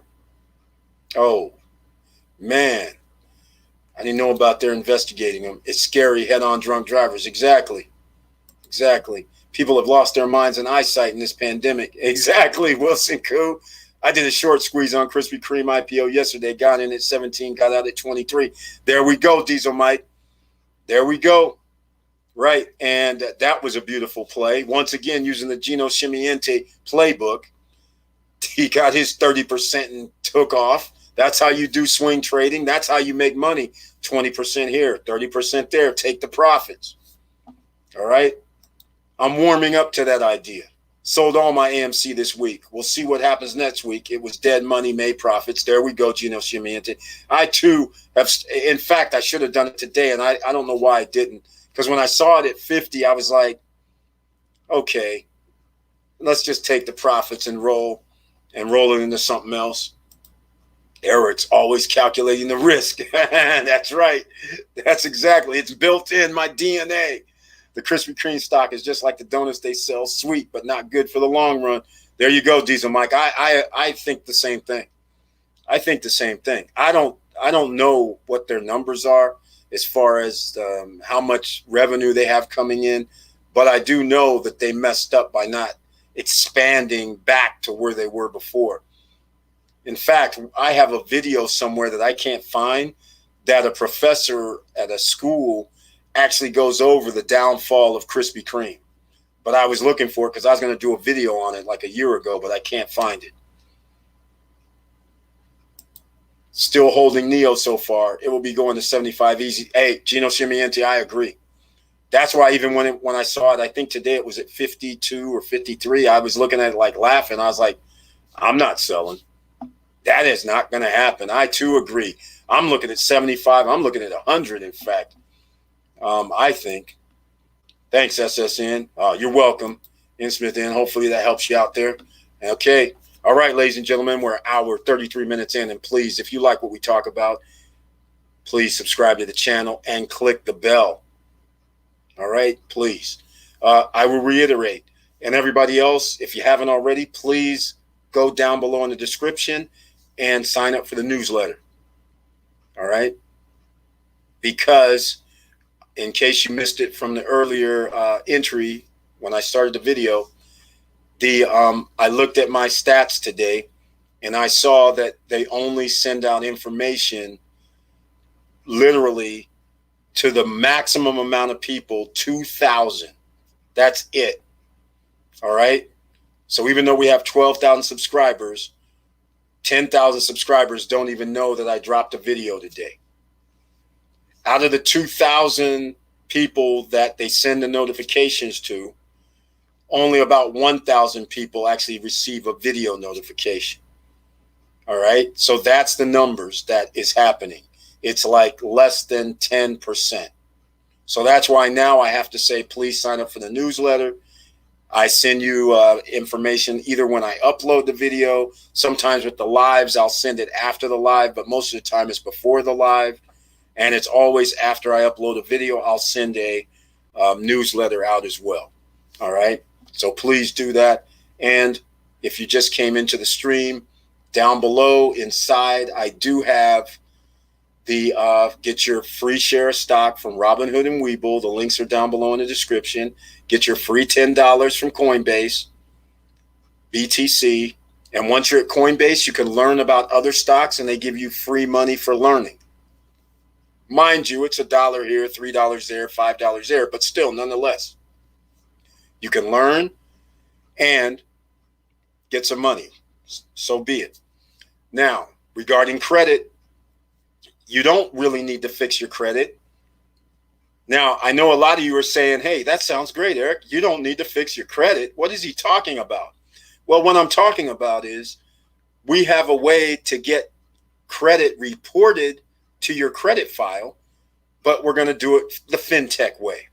What I mean by that is, an example, Tomo Credit, they actually check your bank account. They want to log in, look at your bank account. Then they give you credit, a line of credit. I call it a charge card, but they give you credit based on whatever criteria they have. And basically, you go down, charge something. You have like net 14 days. So you have to pay whatever you charged within 14 days. So it's short term. And then it reports on your credit file. No credit check, soft inquiry. Okay, not even a soft inquiry. That's one way. You can do the shopping cart trick. I dropped the videos down below for the shopping cart trick that I showed, where again, they do a soft inquiry. And when you go through the process of ordering online, a pop-up screen comes up. It doesn't work 100% of the time. It works about 6 out of 10 times. That'll be a soft inquiry to get a store card from Victoria's Secret and Overstock. All right. I also have down below One Finance. That's a link. I also have Credit Strong and Self Lender. All these are soft inquiries. So even if your credit is subpar right now, add more credit to it that gets reported. And long as they're soft inquiries, you don't take a hard inquiry hit. And now you're able to add 3, 4, 5, 6 other events being reported on your credit file. That helps improve your credit score because you're getting on-time payments, which is 35% of your credit score. So you really don't have to fix it. And we can go one step further because we always talk about this. You can buy pre-construction condos without credit. The reason I talked about crypto, a lot of you already know I talk about this every time. If you put your money in Nexo or Celsius, if you hodl your crypto at Celsius Network or Nexo, you can borrow against your assets. And since you can borrow against your assets via taking profit, you don't want to cash out because cash out means it's a taxable event. But if you want to borrow and then pay what you borrow back, non-taxable event. That's why the rich keep staying rich, because they borrow against their assets and therefore they don't have a taxable event. And then people go, how come they don't pay taxes? Well, when you have assets, you don't have to pay taxes, just like you can borrow against your real estate. That's a non-taxable event. All right, same kind of thing. Borrow against your real estate, then go buy another asset. The rich keep getting richer. That's how you do it, all right? So down below, I have several things to help you get credit without using a hard inquiry. Use those resources. We ain't selling our Neo. No, never selling Neo for a while. Free money is always good. I got your notification for your videos. Thank you, Wilson Koo. I appreciate it. You got to have risk management. That is why you take profits. That's right. Exactly, Gino Shimiente. You have to take profits. And yes, ladies and gentlemen, when you do take profits, you do have to set aside tax money. All right. It goes by how much money you make per year. And it also goes by how long you held the stock. If it's over a year, then you're going to owe 15%. If it's under 365 days or less, you're going to have to pay 25% capital gains tax. But if you borrow, which is why a lot of people borrow against their stock portfolio and then use that money to go buy something else, because that's a non-taxable event, versus selling it turns into a taxable event. All right. But Gino loves taking his 20 to 30% profit, and I can't blame him every day. So I'm going to use a slight little deal here. So let's say we bought in at $800 for a stock. And let's say the stock goes up to $1,000. And we'll just keep it simple. $800 for a group of stocks or $800 for one stock. It went up 25%. So you sell at 1,000. You have a profit of 200. So either you're going to have to pay $50 capital gains tax or $30. All right? Not much difference. That's how it works. Oh, yeah, I saw NVIDIA. That's right. That is exactly right, Gino Chimiente. That, you know who that is. That's Mr. Financial right there. He was shouting to the mountaintops last year in March, April, May, June, July, August, September, October. Get NVIDIA. Well, it took me damn near 6 months, 7 months later to get NVIDIA, but I'm glad I did, because we're under 900, we're under 800, we're under 700. That's all I know. So again, Curtis Davis, if you guys miss these live streams, you have missed gems that could be life-changing. All right? Because right now, Gino Chimiente and I can't remember who else, it was Diesel Mike, I believe, were saying they're doing 25% taking profits on their money quickly this week, this year, this month, not this year, this month, this week. They're taking profits almost like on every few days. So if you can get 20% on your money every few days, you end up making, you don't mind, why would you mind paying tax on like 100% profit? Money you didn't earn. You won't. You'll gladly pay the 25% of that. And now you're doing it again, another month, another 100% profits. It starts adding up. Starts adding up. Buy assets, rinse, repeat, real estate, stocks. Exactly. That's how we're doing it here. 1 hour and 43 minutes in. Please smash the like button. And not only smash the like button, please smash the notification, the bells and whistles, whatever you got to do, because, you know, SSN Nation is being suppressed. I'm going to keep saying it.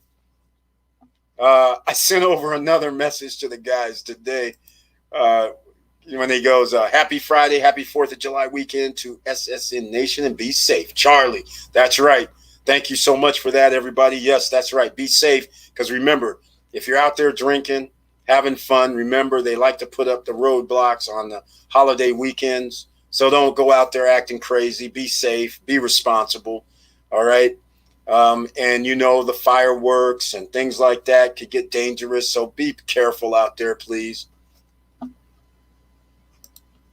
Wealth isn't primarily determined by investment performance, but by investor behavior. Very well said, Gino Chimiente. Exactly. Investor behavior. Nobody, you know, like they say, you can do the buy and hold strategy, but there's something to be said. Like right now, I'm sitting here, Gino Chimiente probably, he said he sold all his. We've all been sitting here with NEO at like $2, $3. And so this is like a ride. It's like, how long do we want to stay on the ride? And are we going to be greedy? But the fact of the matter is, as long as this stays at $40, $30, $70, whatever it comes out to, because we bought it so cheap, it's like, well, I'll just wait. Because I think there's an upside, quite frankly. And Gino's mentioned $75. I think it can get there too. I think GM, I think Ford, I think all of those are going to rise due to their EV program. So I think the same thing. Wilson Koo, happy 4th weekend. Have a great weekend. Thanks for the gems. Thank you for the gems and the help, Wilson Koo. We appreciate it here. You know that. Curtis Davis, happy to you too. And I smashed the like button. Thank you so much. I appreciate that, Charlie, with the icon. And remember, Wednesday Night Lives, last Wednesday night, I left off members only. And because we left off members only, we were able to get other people on the stream. And it just so happened to help out with quite a few other things. And the person wasn't a member of the channel. So it was awesome. It was an accident and it happened. And just by that, we had an extracurricular long. In fact, I believe we had a record 3-hour live stream on Wednesday night. It's never happened on a Wednesday night live. On Friday night, yes. Wednesday night, no. But it was very interesting. Oh, by the way, we were talking about something on Wednesday night. Auntie Val, welcome to the Friday night live stream. Thank you so much for being here. Good evening, all. I'll be using my profit in crypto for real estate. All right, that's how we got to do it. Exactly, Auntie Val. You know, she's sounding like she's part of the SSN Nation. She knows how we do this. All right, we were talking about a new property. I'm going to show you guys some, Charlie. I smashed the like button too. All right, I put in the SSN lifestyle video last time. Some of you might be going, what video? Hold on. I'm going to put in, oh, this one is short. This one's short. It's only half screen. But anyhow, I'm going to show you. This is called Oceana. It's only like 10 seconds. So I'm going to show this for a second. I'm going to do, hold on. Let me see how I can.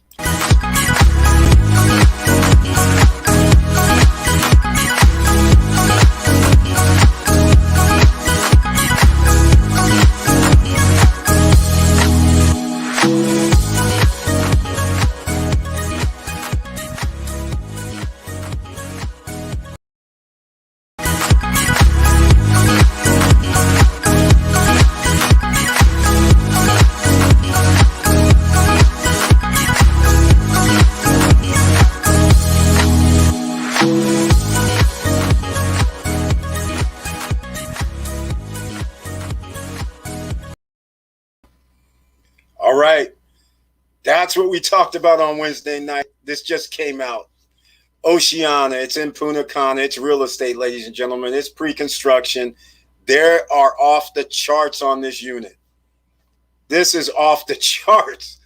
The reason why I say it's off the charts, it's not so much the property is off the charts. What I mean by off the charts is the way they're doing this financing. Well, it's no financing, but the way they're doing it, I'm going to tell you guys, this is unheard of, what they're asking. This is unheard of. I got it from our girl, Andrea, again today. She asked me if I've heard about it. But these guys, just to reserve the units, it's $5,000. Not $1,000 to say I want a unit. Now you got to put down $5,000 to reserve. Just to say I want it, you got to ship them $5,000. But right now, they're including the furniture. It's all included. The furniture and everything right now for a limited time. If you buy now, $32,000 value. They probably increased it another 10. But all I'm saying is it's fully furnished. Now, I found out something else new today. But first, I got to talk about this down payment stuff. Because this is really, really crazy. So they want 20% down with your contract. All right. So 20% down is not normal. It's usually 10%, and it's usually the 5,000 is usually 1,000. So 20% down on 150 grand is 30,000. All right. So that's what they need. Then 6 payments of 10% each during construction. So now you're going to have $15,000 payments 6 times. They're going to be done in December of 2023. So there's 30 payments, and you divide that 5 months. So every 5 months, you got to give them $15K. That is a whole different type of program. And then that equals 80% paid up front, and on delivery is only 20%. This is different. All right, this is a real estate investment, ladies and gentlemen, Punta Cana, El Cordacito. All right, so that is totally different. But I'm going to tell you something else that I found out, which I did not know. Let's talk about some amenities, ladies and gentlemen. Here we go. In fact, yes, it was an awesome chat on Wednesday. That's right. Thank you so much. And welcome Vanessa Comagate, by the way, you guys. She's a new member of SSN Nation who signed up on Wednesday night as well, along with our other new member here. And I want to say shadow of a doubt, but that's not it. It's not shadow of a doubt. Oh, wait, hold on. Let me see. Why can't I get this up here? School of Hard Knocks, our other new member. And by the way, thank you so much for becoming a member of the channel, Vanessa, on the Wednesday night live stream. All right. So she's I'm gonna get down here. Nice video on Ocean Condos. That's it. Oceana. Did this Oceana have amenities? Vanessa, you're reading my mind. Here's the amenities. Okay, a pool that's 9,600 square meters. That pool sits underneath the condos, on some section of the condos. We all know, well, new people don't. Here's what I found out today. They have a theater with 300 seat capacity in their property. They have a gastronomic marketplace, which means there's restaurants on tap, on site. 3 kayak piers. The kayak piers is in the apartment complex because some people sit on the water. Business center. Shopping area is also within their complex. Kids club in their complex. They have a clubhouse.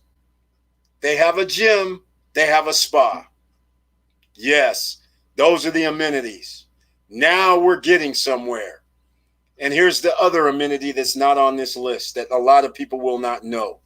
You can go on YouTube and you can search like downtown El Cordacito, and most people will show there's a smoothie bar in the middle of town. All right? Where that smoothie bar is, you go up away from the water, you go 100 yards, and that is where this Oceana complex is. Well, where it's going to be. And that also means that you are literally a 5-minute walk to the beach. You're going to walk right past that smoothie stand, and then literally about 300 yards down is where the water is. All right, right next to Wallow Hotel. When you get down to the end is Wallow Hotel. So that's their amenities. Oceana have a private beach club. Victor Marrero, no, they do not. But there's no reason for them to have a private beach club because they're 300. Well, they're probably like, I'll call it like a half a mile. They're a half a mile away from the actual beach. Yes, this is Oceana. Oh, look who we have here tonight. Carl Dillard. Welcome to the Friday night live stream. What's up, everybody? Glad to see you here on another Friday night. Thank you so much. Charlie, how long until SSN Lifestyle begins? I'm excited, and that hat I'm ordering with the quickness, plus CEOs of our lives. Thank you so much. Yeah, I was trying to get SSN Lifestyle all together tonight because basically we're starting out with the Founders Club, but I wasn't able to get the, I'm going to use the PayPal to make it easy so people can use a credit card or whatever they want to use, debit cards, whatever, to become a member of the Founders Club. So I didn't get it set up today. So over the next, well, it won't be tomorrow because I'm going to be doing some family business. But over the next, I'm hoping to have it all set up by at least Sunday night for Monday's live stream.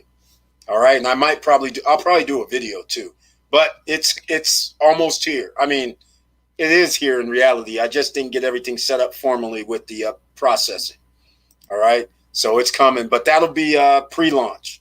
Welcome to SSN Nation, Vanessa Comagate. That's right. Will SSN Lifestyle have an app? No, Charlie, no app yet. But thank you so much because I did not even think about having an app. But now that you mention it, we're going to have an app. Pre-launch, first of all, pre-launch, Founders Club and other pre-launch activities are going to be 4 months. All right, 4 or 5 months. And now that she's mentioned it, I like that idea. So let me write this down. Gotta have an app. That would make it nice. That would make it easy. That would make it simple. That would make it like Webull, and Robinhood.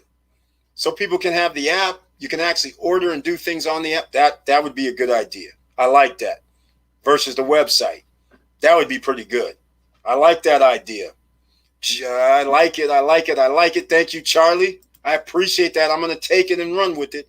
How much of the Founders Club? James Way, I'm not unveiling that until the actual the video that comes out. I'm not going to tell you. All I'm going to tell you is it's not $500. It's not $1,000. It's more than that. All right. And also, James Way, I don't know. I'm glad to see you here on the Friday Night Live, but I don't know if you've already known some of the things that are coming with the Founders Club. Number one, which is, I don't know if this is the top of anyone's real list, but my list, number one, I have 2 penthouses in Dominican Republic. So the person, whoever's a founder, that's going to include a week for free at my one of the condos. That's also going to include, now I've added this in, 4 Coco Bongo tickets because it's both are 2 bedrooms. So now your friends can come with you. So that's why I'm going to include 4 tickets to Coco Bongo for starters. But that doesn't happen until 2023. But it also includes 3 nights, 4 days in a lot of vacation areas around the world. So if you said, I want to go to Hawaii, 3 nights, 4 days, free. The only thing you're going to have to pay, obviously, is things like they have resort fees or something like that. It could be Mexico. It could be Caribbean. It could be Europe. It could be Australia. It could be a bunch of places. All right. It could be Asia. It could be Canada. It could be a bunch of places. 3 nights, 4 days, free, except for the resort fees. You guys got to pay those $15, $10, whatever. Scottsdale, Arizona, for instance, is wintertime. Good to be at January, February, March, April. And it's expensive during those times, too. So I'm not going to have any blackouts other than, the holiday blackouts. That's a whole different thing. But still, 3 nights, 4 days for that. All right? That's just for starters. There's some other perks also. So hopefully that gets the ball rolling. I'm going to run the video tonight, too. Yes, the SSN Nat plug and play. That would be sweet. Yeah, I have to give it to her for mentioning that because I never would have thought of it. And Vanessa says, thank you, Charlie, for that. Love. All right. Oceana will be close to the new Kathmandu amusement park coming to Punta Cana, i.e. walking distance. So if that's the case, Oceana's about to explode. Families can walk to the park. Victor Marrero, it's not near the park. Nowhere near. This is literally at El Cortocito. You walk straight down. You run into Walla Hotel, and then you're there. You have to go back. The actually downtown, actually, you want to know what's funny? Vista Cana is closer than Oceana to get to downtown. It takes about 10 minutes, 15 minutes just to get to downtown from El Cortocito because there's only a 2-lane road and you can only go, 25 to 35 miles per hour. And last time when I was leaving, they actually had a checkpoint, which was wild. So, but either way, it still takes about 10, I would say like 10 to 15 minutes to get to downtown. The Kathmandu is closer to downtown. It's literally, I would say, a quarter to a half a mile from, where the mall is, where you can go shopping for groceries, I'm pretty sure. From there, it's probably a quarter mile. From downtown, it's in between a quarter and a half mile. So you'd be better off downtown condo for Kathmandu. But that Kathmandu is going to explode the whole area right there because now people who are staying in El Cortocito have a reason to come downtown now. Because once you're in El Cortocito, you have no reason to leave. Literally. Because the thing I did like about El Cortocito was you had your mini mart right there. All this is within 5 minutes from your condo. No matter what condo you're staying in, 5 minutes, you're at the mini mart. You're at like 10 restaurants. You're at the tour guys are there. And in 5 minutes, you're at the beach. Walking 5 minutes or less, you're at the beach. So that's what I love about El Cortocito. The only thing I don't like about it is most of the places do not have amenities. because there's limited space. So therefore, Eldorado condos, all they had was a pool. They didn't have a fitness center. They didn't have nothing. The condos I stayed in, where a lady paid $260,000 in 2009 for a two bedroom, two bath condo. Yes, it was about 1,200 square feet with a balcony. But the thing is, Oceana, the one bedroom is 800 square feet. The $149,000 one bedroom is 800 square feet. That's crazy. That's awesome. That's big. That's like the two bedroom I have at Vista Cana is about that same square footage. The only difference is I have a terrace up top because it's the penthouse. But this one bedrooms in this Oceana is awesome. So the only problem I have with El Cortocito is this. If it truly is January, February, and March, and April, that means it's capacity at almost 95% capacity. That means there's a ton of people in a small area. That's the only thing. I have this thing about being in an area with tons of people. It's almost like downtown Manhattan or something during business hours. When there's tons of people, except in El Cortocito, there's tons of people going to be there. So the thing is, Oceana makes it a whole different ball game because they actually have space at Oceana. That's why Oceana is going to be very valuable. And that's why also they're selling some units at Oceana, some two-bedroom penthouses for $400,000 because they have space. In fact, I'm going to show you guys something. I'm going to show you something. Morel, wow, that's good info in amusement park. Yes, Kathmandu is there. It's downtown. And so anything near an amusement park will be great. Yeah, Oceana is not near the amusement park. Most definitely. Check out YouTube, Kathmandu, Punta Cana, so you can see it. It's the Spain version of Disney. Exactly. It's awesome. But the point that it's awesome is it's going to be on Dominican Republic. It's going to be on the island in Punta Cana. That's what makes it awesome. Sounds like the perfect location. Investment Hawk. Welcome to the Friday Night live stream. Yes, Oceana is going to be the premier place there. I can tell you that right now because when I was there, I was looking at that time for a condo to buy. Blue Marina is also in El Cortocito, which is part of the Conorock family. I went there to look at Blue Marina, and I literally was across the street staying at El Dorado, I want to say casino because that's in Reno, El Dorado condos, literally across the street. So I knew where Blue Marina was, but when I was there, I was like, well, I don't really like that because now we're talking no amenities. Oceana has amenities that the other places do not have.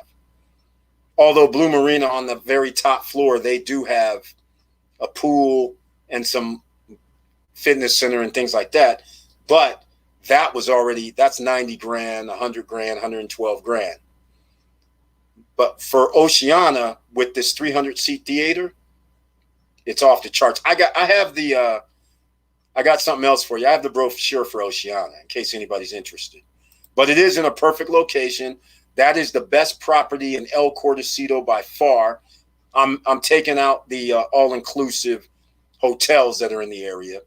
They're very nice too, but they still don't have the amenities that Oceana has. Oceana changes the game in El Cortocito, period. What's up, Eric B. and SSN Nation? Richard Allen, welcome to the Friday Night live stream. Glad to see you again. Thank you so much for being here. All right, so I'm going to show you guys something. This is going to be very interesting, right? I actually have the brochure for this in PDF. How about that? To tease you some more. How about that, ladies and gentlemen? I'm going to tease you some more with the Oceana. Because I believe this is one of the this is the premier spot in El Cortocito now. Hey, what's going on? How come I can't get out here? All right, here we go. All right, this is PDF. So I'm going to try and, hold on. Here we go. All right, So you guys can see it. They're giving you this love here. Here's some love. Let's see how we can do this. Okay. Premature Playa Bavaro. Here we go. All right. So you guys can see this is a field right here. This was a field. This is the main road. This is what I was talking about. The stand is like right here. It's like right here. So when you go on YouTube and see that smoothie stand, this is it. And you literally, unfortunately, they don't show the water, but literally 300 yards down is the beach. So that's how close you are. And you're going to be in this area right here off the turn. This is the main road coming into this El Cordacito area. And Blue Marina is right here. All right. That's where they're building Blue Marina. So you can see this is going to be awesome. They're the only ones that are going to be like this. All right. You could look, this is literally what it looks like in this area. Condos, hotels. There is not any resort type condo like Oceana. All right. Oh, sorry. Now here's the teasers, right? Here we go. These condos, some of these are 1 bedrooms. I'm going to show you the floor plans. But you have your own beach here, which is awesome. You have the kayak stands, which is awesome. Town. There's a lot of entertainment, gastronomy, impressive spaces for best enjoyment and leisure. There is no theater in this area. They're going to have a 300-seat theater at this place. There is one question that I have, though, and I haven't been able to – I have to talk to Andrea about this. But I just have this thing. This is not gated. That's the thing. I'm like, I don't really like that. Anybody can just walk in, because even the El Dorado condos were not gated, even though they did have security, though. So there's no way you could just walk in. It was security. There's another one called, I think it's Tuquesta, Tuquesta condos, townhouses that are on the water. They had security. Everybody has security. This right here looks like they don't have security. So I can't be in El Cordacito and actually allow people to just roll in like this. So I need to see where they have security. So here we go. I'm pretty sure they're going to have some sort of security, because they're not going to allow this to be open. Here we go. You can see the rooftop pool, another pool. That's beautiful, right? Seating areas, dining areas. Looks like a bar up here as well on top. That's a beautiful thing, self-contained. Here's the kayaks. Is that awesome or what? You know, people on the bottom floor, you're not going to get these for $149. They're going to be a little bit more than that. This is awesome. I don't know what size units these are, but if this is the areas, there is a 1 bedroom that actually has the living room on one side and the master on another. Then they have another 1 bedroom where only 1 window, meaning the bedroom only, goes and shows out to the pool or to the beach area. This is that 300. This isn't it exactly. It's not built yet, but the 300-seat theater, they're planning to have shows there. So 300 seats is interesting. Here's the gastronomic market where there's going to be restaurants and food. And look, they got music showing. So that's going to be interesting, 300-seat arena. 3 kayak piers, paddle boarding, trip to your front door, because some of them are sitting on there. This is awesome. This is awesome. This is what they're showing. I still question the 300 seats. That's not enough, in my opinion. But hey, and we don't know who's able to use it. If it's going to be open to the general public. It says a dinner show theater. Yeah, will be one of the greatest amenities in Eastern Dominican Republic. Here we go, you guys. This right here is major. Dinner show theaters. That is major. That is awesome. That is awesome. They're going to have rest. Oh, and there's going to be a shopping center there too. I forgot to mention that. There's a shopping center on site. I've seen I'm sorry. They're going to show you the floor plans or the master plan here shortly, I believe. I've seen the master plan. I forgot they have. So you have your own little shopping area that's on site as well. Restaurants is gastronomy. And they give you some more views. This is awesome right here. You have your own little beach-like setting. There we go. Speaking of amenities, clubhouse. There's a clubhouse. That's that clubhouse you saw on the top with the restaurant, terrace, and bar. They have a spa. That's good, upscale. Gym, good, upscale. Business center, good, upscale. Supermarket on site. Oh, yes. We don't have to go into town now, and we don't have to go to the little mini mart. Pool area and kids club for all the visitors that we are going to rent to. Shopping mall and 3 kayak piers. Oh, yeah, you got to love this. 272 apartments. Oh, they say they have studios. Oh, my. Oh, maybe that's what I saw. I thought it was a 1-bedroom. They have floor plans down here. You'll see. I didn't realize that was a studio I was looking at. All right. This is awesome to me. This is good. This is good. Here we go. All right. Save up to $32,500. It's the launch promotion. They include the furniture, ladies and gentlemen, for the first-time buyers. That is awesome. Okay, these are all renderings, so gives you an idea of what they have in mind. So they look very nice. What can you say? Now, I'm pretty sure they have penthouses, but, those are probably going to be like the $400,000 range. But this is awesome right here, especially living over the water. I think that's a unique kind of thing. I like that. You can go off your deck and into the water. I like that. That's kind of cool if you're on the bottom. But we all know what visitors are going to do. They're going to jump. If they're on the second floor, they might jump from the second floor. I'm just saying. Here we go. This is what I'm talking about. I forgot this is on here. And you guys hopefully can see this. In fact, let me make it a little bigger. All right. So you can see all the buildings. But here we go. So, here goes security. Here's security. All right, we got security for parking. That's a good thing. And then there's probably going to be a wall here. Yes. And then there's a bike trail. Here we are. Look, bike trail, kayak dock, clubhouse. And they're showing bars, billiards, fitness. There's a game room they didn't mention. The lobby, dinner theater, some more residences. I don't know what that means, but shopping mall. Oh, here's the rooftop pool and lounge. That's weird. This is the main street. No security here.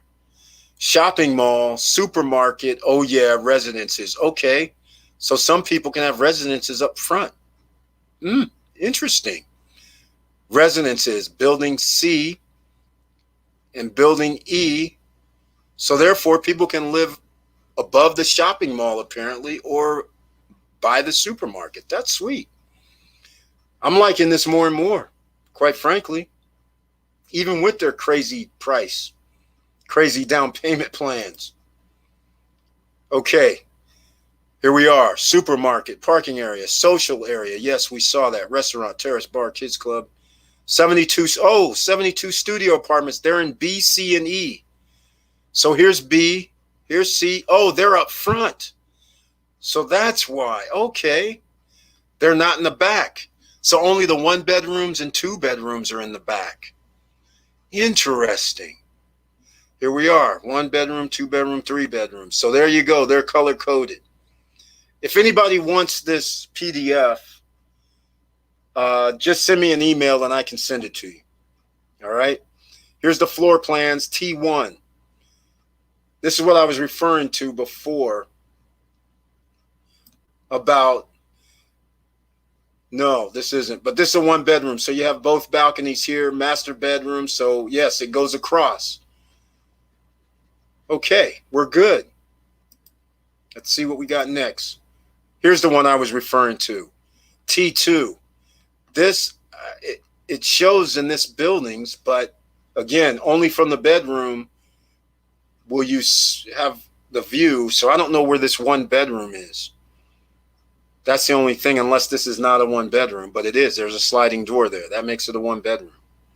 Unless this is the studio, but I don't know what nope, it's a one bedroom.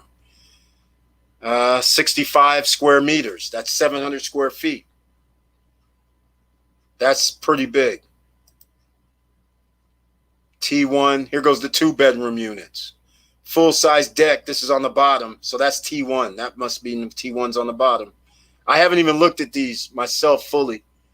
Here goes another T1 2-bedroom. Sweet. These are nice. I got to give them credit. They're nice. These are nice. I got to get, but again, these are expensive. Once you get to the 3 bedrooms, you're at 470. Okay, they're giving you a 7% annual return. Property management led by international 5-star hotels.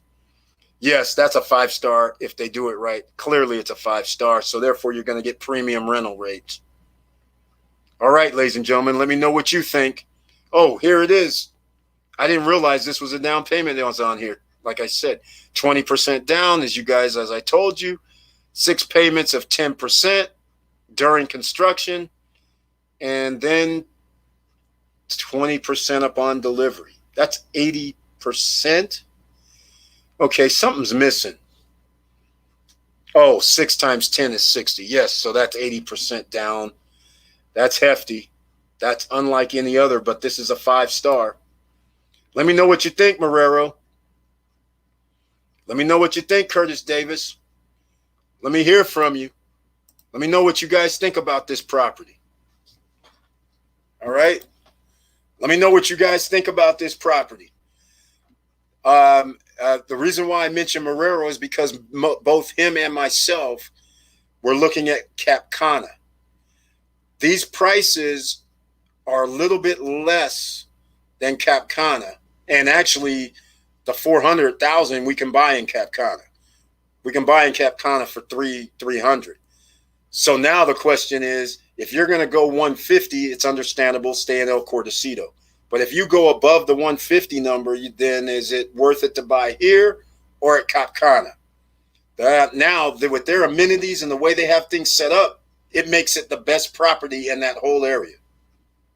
In all of Cordacito. This will be number 1.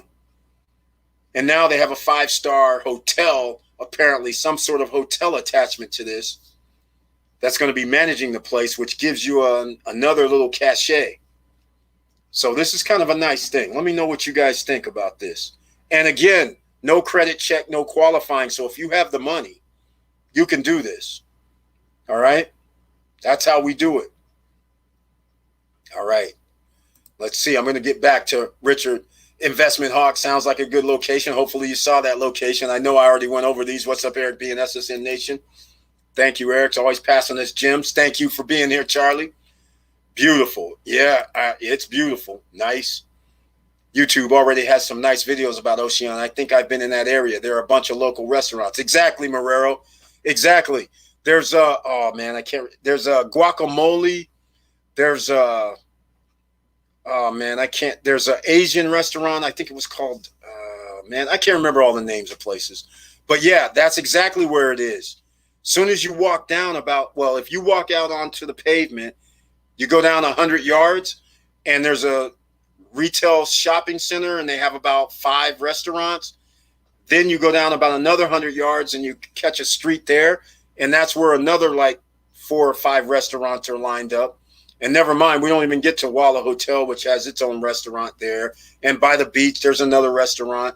Yeah, there's all kind of restaurants within 100 yards. 200 yards, you got 10, 15 restaurants and another mini mart. But now you don't even have to leave this property because they have a shopping center. They have a supermarket all there. In fact, El Cordacito does not have a supermarket. So the fact that these guys are going to put a supermarket there, that means that's where people are going to be shopping.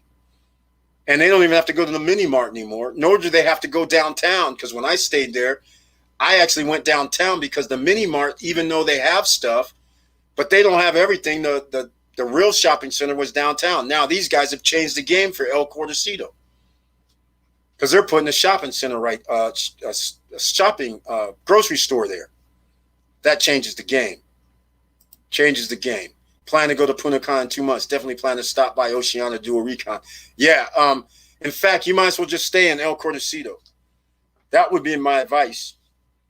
Or well, I don't know where you're going to stay at, but you might as well stay over there for a couple days. Just I do hopping. I'm like, stay there a couple days.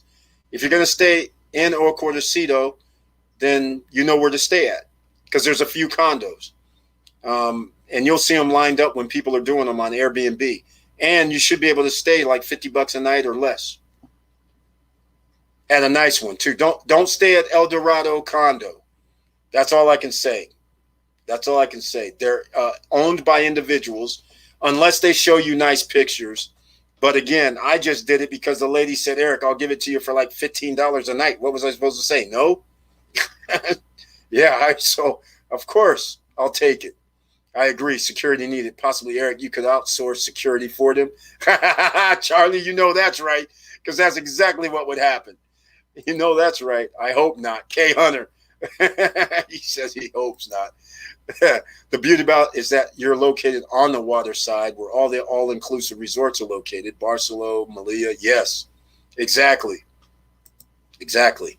They're big enough, so a one bed would be ideal. Exactly, Vanessa Kamakat. The one bed, if you're going to get okay, let me give you guys the rules of engagement as I see it, and I've been doing this for a while. You always want a unit that can sleep 4 people. Even if it's a studio, you can have a sofa sleeper, but it's got to be a sofa sleeper in a studio. You got to be able to sleep 4 people minimum. If you get a 1-bedroom, that gives you privacy, and you can still have a sofa sleeper to sleep 4. So ideally, you want a 1-bedroom. All right? Especially at a place like this.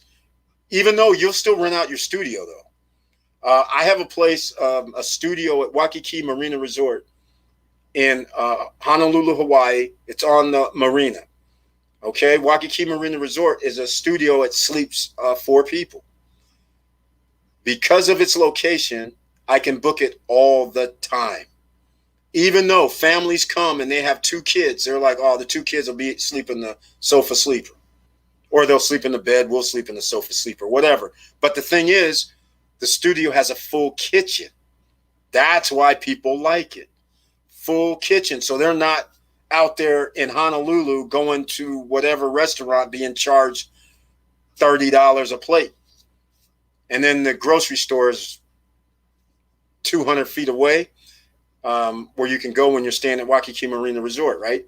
So people book it all the time and have no problem. So here, I believe the same thing will hold true because it's a 5-star. Even though Waikiki Marina Resort is not a 5-star, but the Ilokai Hotel, which is where this is, the Waikiki Marina Resort, where Hawaii Five-0, the original one, Steve McGarrett, I believe was his name, is standing on top of. That is the Ilokai Hotel, which is also AKA Waikiki Marina Resort.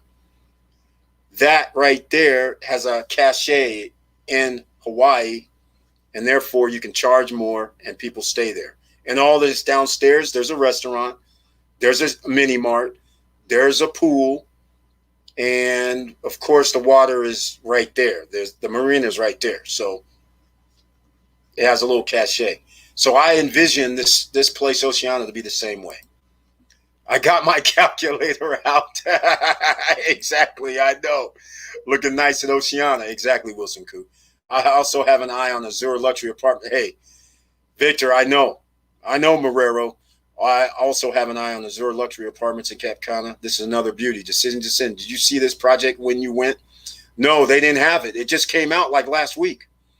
Mr. Estacio sent this to me last week when we started talking about it on Monday, I believe it was. Remember, it was he gave it to me on Sunday.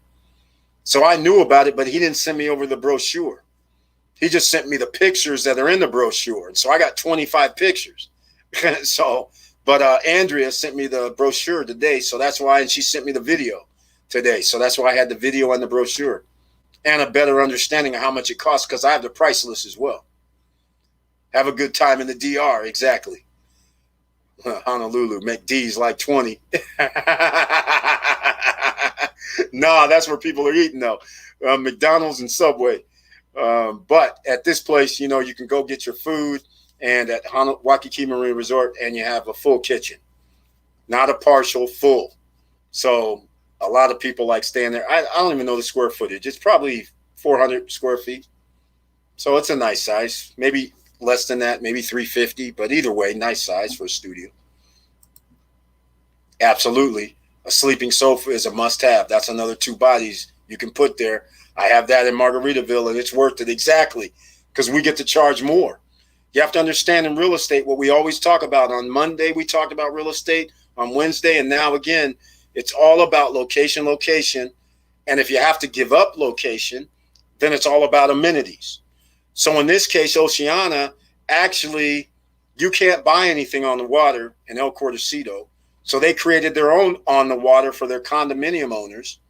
So now you have the best of both worlds, and you can have a 5-minute walk to the beach if you want to go to the ocean, and you have all these other amenities on site. And that's why they can sell a 3-bedroom for $400,000.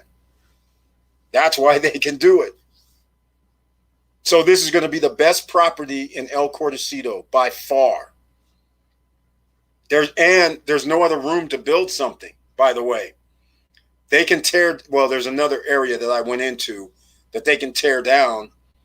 That's literally, where they showed that greenery area, you go literally to the left of it and go about a quarter mile. That's an area that has, like, somebody started a project and didn't complete it. So they have vacant, like, cement. And there's an area over there that somebody else could do something. But beyond that, this is going to be the best project in the area, and there's nobody else that can build anything to compare with it. Even the all-inclusives do not compare with this. All right? Just to give you an idea, I was at 2 all-inclusives. I passed through because I was at the beach, and I walked through, and all they were was basically a couple of restaurants, and they're on the water, yes. And then people are staying in the hotel units, which basically are in an atrium area where there's just grass. There's no view of the water. There's no nothing, no view of even a pool. So that's the all-inclusive experience that I saw at 2 of the all-inclusives in El Cortocito. So by far, this is the best property in that area, and that's why they're able to charge $475,000 for condos there. No condo in this whole area is selling for that. The most expensive condo is the one I stayed in, where the lady's trying to sell hers for $260,000. She can't sell it because all the El Dorado condos, you can buy a 1-bedroom for $82,000. You can buy a 2-bedroom for $95,000. That's why she can't sell hers. All the other condos around there are about $140,000, $115,000. They have another project that's across the street from the beach. I believe it was only like 12 units, but it's $150,000 was the cheapest one. She still can't sell hers for $268,000. But the reason why she's not going to sell it at all is because she bought it for that price in 2008 or 9. And unfortunately, the value's dropped. But she still rents it out and still makes the money. So that's why she doesn't care. She just said she's holding it until somebody gives her that offer. And with these guys at Oceana coming in there, somebody might give her that offer because now there's going to be $400,000, $300,000 property there. I need to take a trip out there. The full furnishings are a real bonus. Exactly. Another amenity for early buyers of real estate. Again, I reiterate, no credit check, no qualifying. For all the people who are sitting there thinking, I don't have good enough credit, you don't need it. You don't even need cash in the bank. You don't even need to show them how you make the money. I'm not saying do money laundering. I'm just saying they don't ask for anything. They just want, if you're willing to give them your money, $5,000 to reserve, and then 30, 45 days later, send them 20%, and then pay your 10% payments on time, they don't care. And then at the end of that time, you got 20% to pay in delivery within 60 days of delivery. Well, if you've paid 80%, no matter what, you can get a loan if you wanted to, or you can pay the remaining 20%. Take your pick. But all I'm saying is either way, it's a wrap. You don't need credit. Yeah, Azure Sky is awesome, actually, in Cap Cana. It's decisions, and these decisions are getting even more and more outrageous. More and more. Exactly. You're fully invested. They don't care. Exactly. It's a beautiful thing. So this is why when you're trying to fix your credit, there's reasons why you want to fix your credit. You want to buy assets. And now you can buy assets without credit. And in case people are going, okay, quit talking about Dominican Republic and Punta Cana, you can do this in downtown Miami. You can do this in Tulum, Mexico, Merida, Mexico, Playa del Carmen, Mexico, Cancun, Mexico. There's a boom going on that peninsula as well. And by the way, in fact, I believe Cancun is the second most tourist in the Caribbean area. All right? And guess who's number one? Dominican Republic. Now you know why they're building these complexes, and now you know why a 5-star hotel resort would manage Oceania. And Oceania is worth the price of admission, I believe. I really do. I don't think you can go wrong because this is the best property in the area, in Cordacita. Crypto. Yeah, we can use crypto to pay for it. I wonder if you can walk to Juanillo Beach from Azure. Adults is one thing, but a family with kids, I know that they would want to be close to the water. You have to think about that.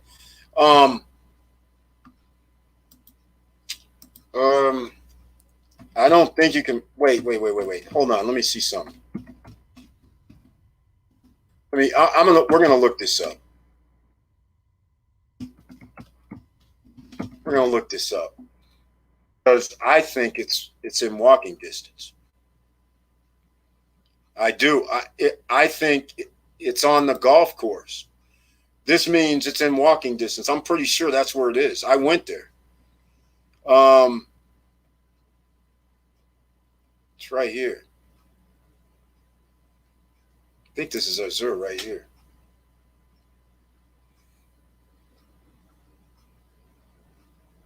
Let's see. Okay. Oh, I don't have it on screen, do I? No, I don't. Hold on a second. I have to take off this other one. So I thought I had it on screen for you guys. I'm going to do something else too, because I can't pull it up right now because that says gorge. I actually went on point, but I didn't have to do that. I should have. I should have did it a different way. Here, I'm going to go a different route. Here we go. It's right here. But this isn't really what I want because this isn't going to show me. But it's on the golf course. So that means it is walking distance. And that also means you're going to be... yeah, it's a short distance. I'm telling you. I was there. It's like... it's like... I would say a 3 to 4 minute walk. That's what I would say it is. But you can check it out. You'll be there. I'm pretty sure I was there. And it's going to be 3 to 4 minute walk. That's it, max. The beauty of it, though, is you can see the water if you had the right unit. So I'm going to do this. I'm going to actually get... I'm not showing you guys what I need to show you because it's showing... Hold on. All right. I see what happened. I'm in the wrong box. So even though I'm talking and rambling, you guys are like, I don't see what you see. All right. This is what I was on right here. Here's Azure, $268,000 for this. 2-bedroom, 2-bath, 1,400 square feet. It is It is a short view. View, oceanfront, water view, golf course. Exactly. So again, I was there, but I thought this was sold out, quite frankly. They don't have that many units. I thought this was sold out. Maybe somebody canceled. 5,000 to reserve, 10% at contract, 40% during construction. Even at Cap Cana, it's reasonable. Unit with views towards Juanillo Beach. Yes, there are. And then, of course, Farallon, Cap Cana. Yeah, I'm going to do this. Yeah, we're going to do this again. Because I don't, here we go. This is what I'm looking for, right here. The actual website. I did it again. Here we go. Let's see if this is the right one. So we have another Cap Cana, in case everybody does not know. This is an upscale area. This is the upscale area. This is the Beverly Hills of Punta Cana. So this is where you have to go through gates. First of all, you have to have and if you're going to have like a sign on your car, or you're going to have your cards. It's you just can't roll in this joint. All right. So yeah, some people are going to have ocean views from here. Yeah, this is what I'm talking. This is like, if this is what it's like. They have a place where you can actually go there and look at it. This is almost a view you would have if you're at the top, even though I think you're going to be a little lower than this. The buildings aren't that high. But still, this is them. Here we go. 5. Here you go, Victor Marrero. Can you see that 5 right there? See, they're on the golf course. And here's Juanillo Beach straight down. Number 4, Las Iguanas Golf Course. So you walk here. This is like 5 minutes. So somebody has a bike. They're there in 3 minutes, 2 minutes.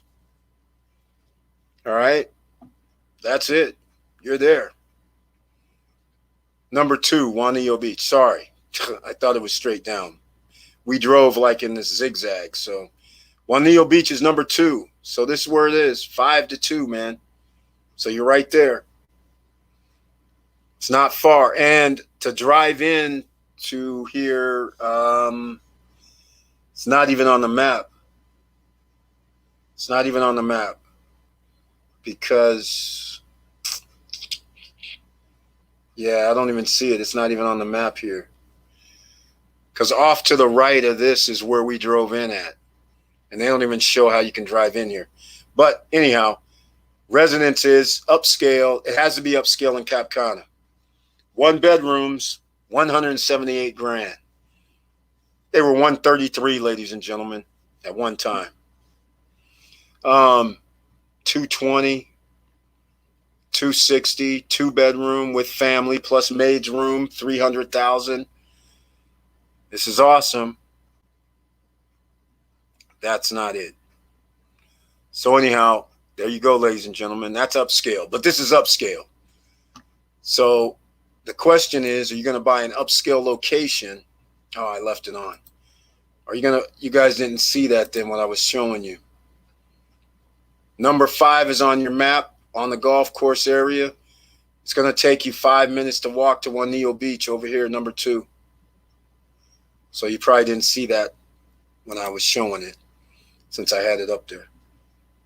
All right. Celsius lets you borrow against coins. That's right. Celsius Network. You don't need credit to borrow against your assets, ladies and gentlemen. So you invest in crypto, you hodl it at Celsius, you can borrow against it at 1%. No credit check, no qualifying. This is why you buy assets. But again, you don't need credit. It's awesome. All right. YouTube has this video about Azure. It is sick. Yes, it is. Yes, it is. It's sick. I'm telling you. It's badass. It's badass place. It is. And quite frankly, Cap Cana in this area, that's where all the 5-star hotels are, right next to Juanillo Beach. And they're building other 5-star hotels on the other side of Juanillo Beach. It's a beautiful thing. I have to admit, that's why that was one of my stops. I had to go over there. I like the project. This is a nice project. Yes, it is. So anybody who wants to do upscale, you should probably do Cap Cana. I'm going to say in real estate, there's certain things that happen. So Cap Cana is designed for upscale. Oceana is doing something upscale in not an upscale area. So they are going to be already putting the bar above everybody else. That does not necessarily mean that my El Dorado condo, I don't own one, but if I did, my El Dorado condo doesn't mean that property gets to go up to $159,000 because I own a 2-bedroom at El Dorado. It doesn't work like that. El Dorado condos don't have amenities. All they have is a pool. And therefore, there's an A, B, and C, and D level when it comes to real estate. El Dorado is like a C. I'll call it a B minus C. It's not bad because people can fix up their places how they, nice, but they only have a pool. That's it. And the owner has to supply you with that weak Wi-Fi. All right. So that is not anything compared to Oceana. And that's why Oceana is putting the bar so high that everybody else's condos might creep up in value a little bit. But since they don't compare with the amenities, as soon as you start going, hey, where's your theater? They don't have one. As soon as you say, hey, where's that kayak pier? Nobody else will have one. Where are you going to say what your condos are over the pool or the beach area? They don't have that. That shopping center and restaurants on site, no other place has that except the all-inclusives. So it puts the bar up there, and therefore also they're setting the bar as far as prices go. And so it's not an upscale area. So the next project that's being built there could possibly be lower than that. Like Blue Marina is going to be built there too. It's not going to be anywhere close to this. But in Cap Cana, if you live in an upscale neighborhood, your property values appreciate higher quicker because everybody's property is on the same 5-star level. So hopefully you understand it makes a difference. That's why you can live in a $1 million neighborhood and you can live in a $300,000 neighborhood. Property values go up. You'll find that the $1 million house you can now sell for 1.7. The $300,000 house you can sell for $390. Huge differences occur. All right? Just keep that in mind. So it does matter. Location is number one. And therefore, when you live in an upscale neighborhood, you get upscale prices and nothing falls off. Like that lady who bought the one for $260,000+ at the time, that 2-bedroom and other 2-bedrooms in her complex was selling for that and people bought them. Prices were going up. But because prices fell, now her property, which is only a 2-bedroom, 2-bath, and there's only a pool, there's no fitness center, there's no other amenities. There's security, yes, but she can't sell it for $268. Even after she's had it for 12 years. All right? So this is why if she would have bought her property in Cap Cana, her $268 property would be worth probably $400 or $500 right now. That's the difference. All right? So just keep that in mind when it comes to real estate. All right. Okay, ladies and gentlemen, we're 2 hours and 44 minutes in on a Friday Night Live. I got to get myself a little bit of water, but if you're here, please smash that like button.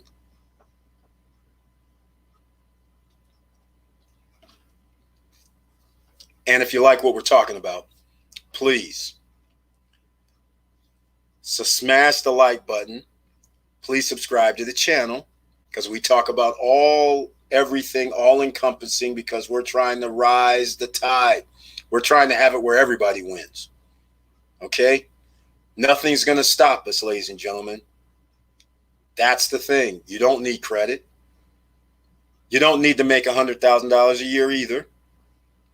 You can get your extra streams of income.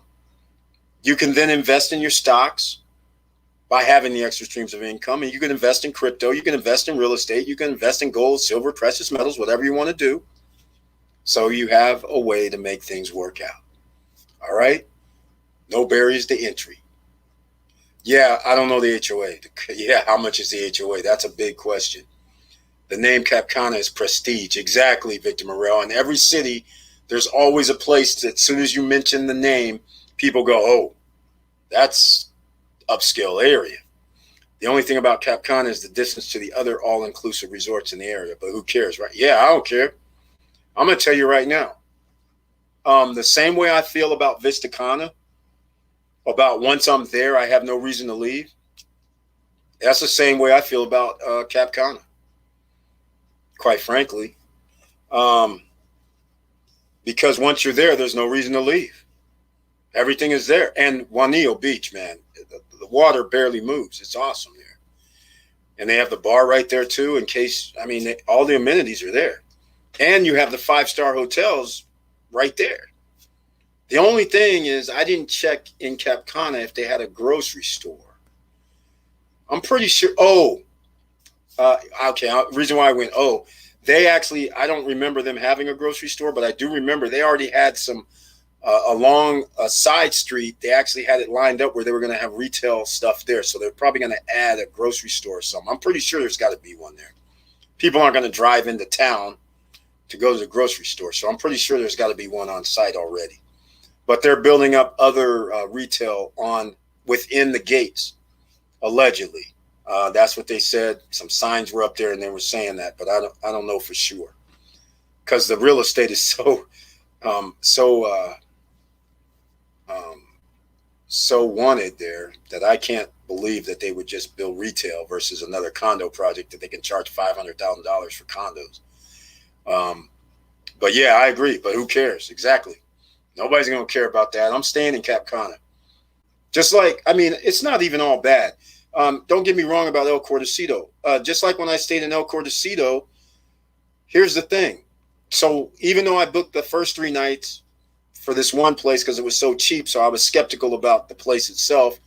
I was like, well, okay, they got a pool. And then when I got there, I was like, well, that's kind of funky. I don't really want to stay here.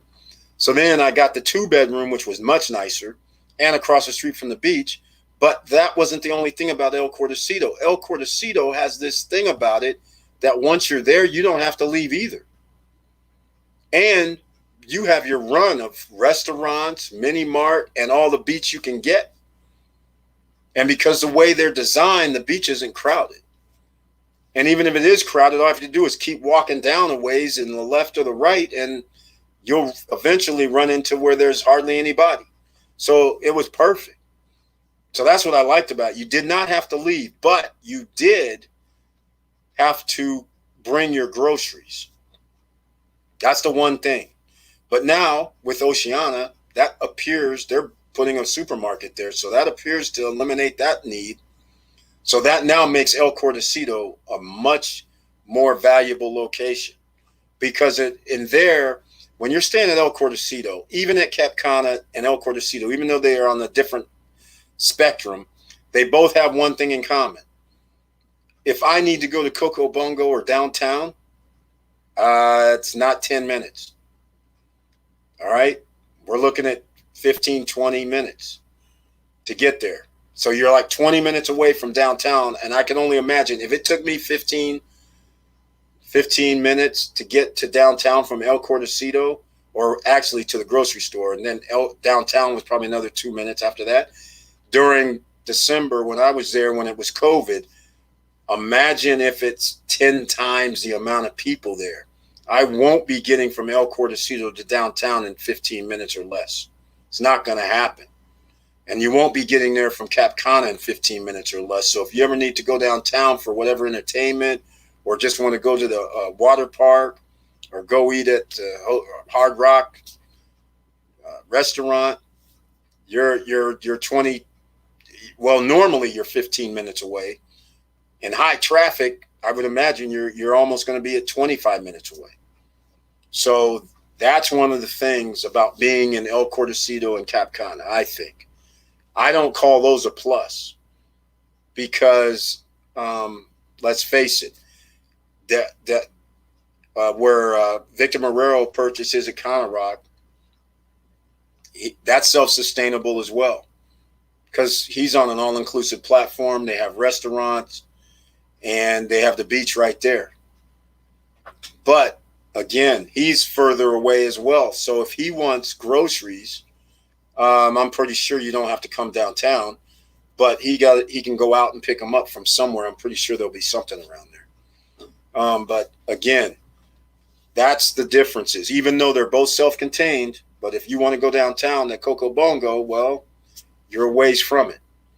And I'm pretty sure downtown's going to actually have more amenities. If you think they're going to stop with what they're doing right now, I don't think so. Dominican Republic, these guys are going crazy. In Punta Cana, they're going crazy. They're putting that Kathmandu is downtown. That's an amusement park. So the closer you are to downtown now, the better. For families. Because they're going to go to that Kathmandu park. They're going to go to Coco Bongo. They're going to go to the water park downtown. They're going to go probably to the Dolphins Discovery and go swimming with the dolphins. So downtown now has a cachet, whereas up until even now, it's no big deal. There's nothing there other than, the Coco Bongo, the Dolphin Discovery. I mean, and the Hard Rock restaurant and those other little like food truck restaurants outside of Coco Bongo. But that's it.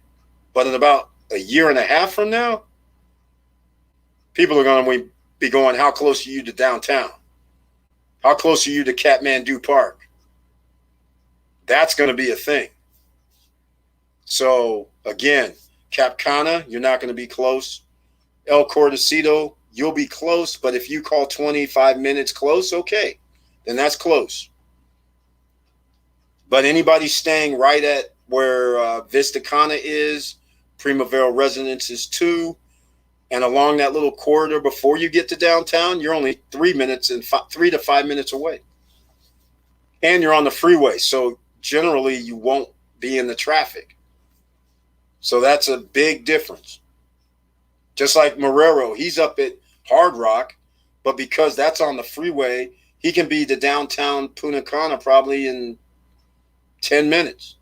Shorter than the time it takes from El Cordacito going through this like city, I would call it. So those are the kind of things I look at. The HOA, though, nobody knows what that is right now. Nobody knows. All right. Okay, ladies and gentlemen, we're going to wrap it up. We're almost at 3 hours, 2 hours and 52 minutes. So please smash the like button. And if you like what we talk about, please subscribe to the channel and click the bell for notifications, because they're not sending out all the notifications to people when we upload videos here in the SSN Nation. The place we want emerging millionaires, that place where we get people to invest in real estate with no credit, no qualifying. The place where we talk about investments, try to get people into crypto, gold, silver, precious metals. Yeah. Suppressing us, ladies and gentlemen. I'm going to keep saying it. Because what they're going to suppress me more? That's funny. All right. So hopefully you guys got that. And I don't have any other Punta Cana news at all. Oceana's the next great thing. Oh, wait. Hold on. I'm going to give you guys something about Oceana. Hold on a second. Hold on. I do have prices. Hold on. I forgot to mention this. So check this out. This is unbelievable to me. Okay. All right. Hold on. I'm going to put something on the screen so you guys can, I'm going to put, that's Cap Cana. I'm going to put the Oceana back on just so I can do full disclosures. Let's see here. I'm going to put, where's the Oceana? I'm going to put Oceana back on. I'm going to show you guys the bottom where we had that floor plan, or the master plan. See if I can find it. I don't know where it was, but Let's see if we can get the master plan back up. Because I have now I have the buildings. We have the building, right? Let's see if we can find this. Okay. Let's see. Where is it?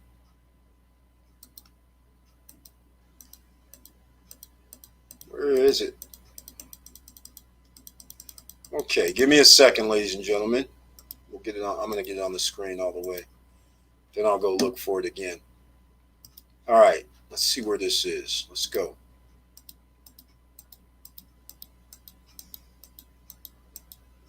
Reason why I'm trying to bring up the master plan is so you can see the building numbers. So when I give you the prices, that'll give you an idea. Here we go. All right, so we know A, B, and C. A, B, and C is going to have units. That's amongst the playground. Who wants to be out there with the playground? And this is building B. All right, so B is up front. Interesting. These are the ones that are, of course they are, 149. These are one bedrooms. Okay, unit 201 is 75 square meters, so that must be on a corner, I'm assuming. 817 square feet, 149. Unit 202 is also a one bedroom, but it's only 65 square meters, which is 706 square feet. 18 square meters of common areas. I don't know what that means, but it's 149. All right. And the weird part is then you start moving up about 30,000 a floor. No, 10,000 a floor. So if you're in the 303, the third floor, it's 159. If you're on the fourth floor, 169. And it looks like the fourth floor is the top floor, 408. 173,000. And it's 723 square feet, which is smaller. And it doesn't look like it's a penthouse. Okay, so B and C in the C buildings, they're already reserved. The 149s are gone from the C building.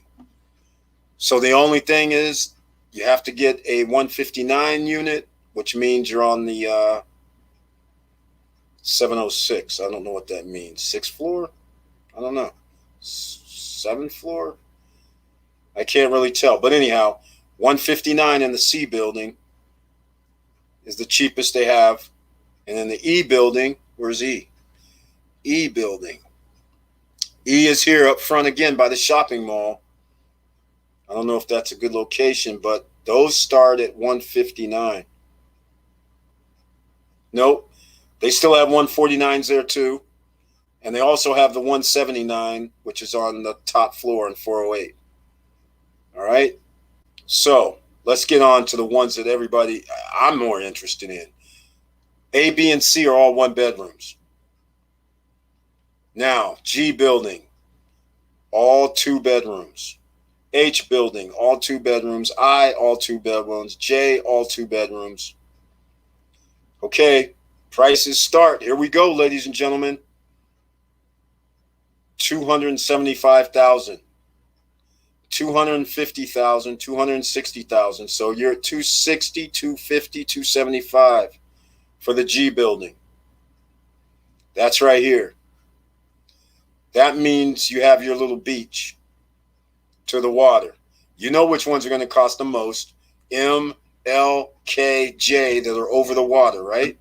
It only makes sense. It's location, right? So how about H? H should be the same. It is 250, 260. Oh my, though, 310 for the top unit. Now, I is the same, 250, 260, 310. Let's get on with it. Let's see what J building. Where's J? J's over the water, ladies and gentlemen. Let's go. Yeah, 290. 290. The square footage is 1,685 square feet. Your deck is 25 square, is that meters? Yep, 25 square meters, which is 266 square feet. Yeah, you're going to be up at the 285, 395 for a 2,000 square foot unit. And the 475 is for a 2,091 square foot unit, still with the 266 square foot balcony. But they have a terrace. They have a rooftop terrace. 100 square meters. 100 square meters. That's 1,000 square feet. That's 1,300 square feet. So whoever's going to buy the 475,000 unit, they have a 1,300 square foot terrace and a 2,000 square foot house and a 266 square foot terrace in the house. This is crazy. All right, I got some other news for you. All the buildings over the water, there's a terrace for the top floor. Top floor is $310,000 though. That's the cheapest you can get. The 1-bedroom units, none of those have a penthouse. So there you have it. Choices, choices, choices. M L K J, all are 2 bedrooms. G H I, all 2 bedrooms. C, E, and B, all 1 bedrooms. There you go. All right, ladies and gentlemen, you guys decide. You guys decide. That's what the deal is, right? You guys decide on that one. Oh, man, I wonder if I blocked it with their on the screen. Yep, okay, that's on the water with the terrace, 250-ish. Thanks. Yes, 250. No way around it. That's it exactly. So hopefully that's it. All right, ladies and gentlemen, we're going to wrap it up. 3 hours, 2 minutes. We've talked about, do you need to fix your credit? And of course, in case you missed it, we talked about fixing your credit, talked about freezing Innovis, LexisNexis, SageStream. And then once you freeze those, then you do your dispute letters. And I have free dispute letters, so you can always send me a message at eric@stopstrugglingnow.com. So that'll make it easy for you. And also, if you want to remove hard inquiries, then you need to call the credit bureaus and tell them, hey, I didn't ask for this credit. I didn't try to get credit. I don't know what this is. Take it off. Or you can send them a letter. But you cannot just ask them to remove any hard inquiry where somebody gave you credit. Do not do that. All right? That could trigger some bad things. All right? So we're going to wrap it up here shortly. If you have any further questions, please ask them right now. Diesel Mike, great live stream as usual, Eric. Thank you so much, Diesel Mike. I appreciate that. Thank you once again with the icon. And again, ladies and gentlemen, please go down below in the description. Get your freebies. Get the free $10 from Coinbase. Get your free stocks from Robinhood and Webull. Get those, all right?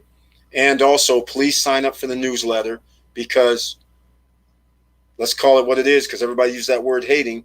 YouTube doesn't send out the uploads for the videos that I do to all, not even 5,000 people, not even 4,000, not even 3,000, not even 2,000. All right? Only 1,000. Just to give you an idea, still, after all this time. So just make sure you sign up for the newsletter so I can send you the information whenever I upload. Thanks, guys. Got a lot to think about. Everyone have a great holiday weekend. Thank you so much, Vanessa, you too, and everybody at SSN Nation. Have a great holiday weekend. I'm going to wrap this up now. But, let me show the video. Hold on. We got to do the SSN Lifestyle video once again tonight. I did it the other night, but we might have other people who were not on. So here's the SSN Lifestyle. It's coming, ladies and gentlemen. The pre-launch is coming soon. And the next, I thought I was going to have it today, but just give me about another. I do want to say like Monday, Tuesday, but I wish I could do it sooner. But let's just say I should probably just go another 4 days or something, but we'll get it out.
That's the teaser.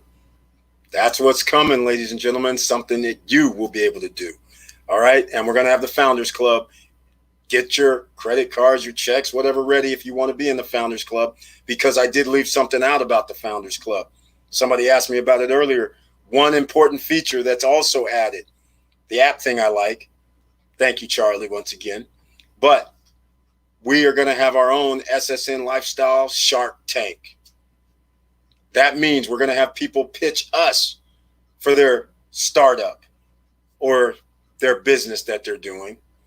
And as a founder, you're going to have first dibs. You can be like the panel, just like the Shark Tank, except we're going to have more than 5 or 6 people.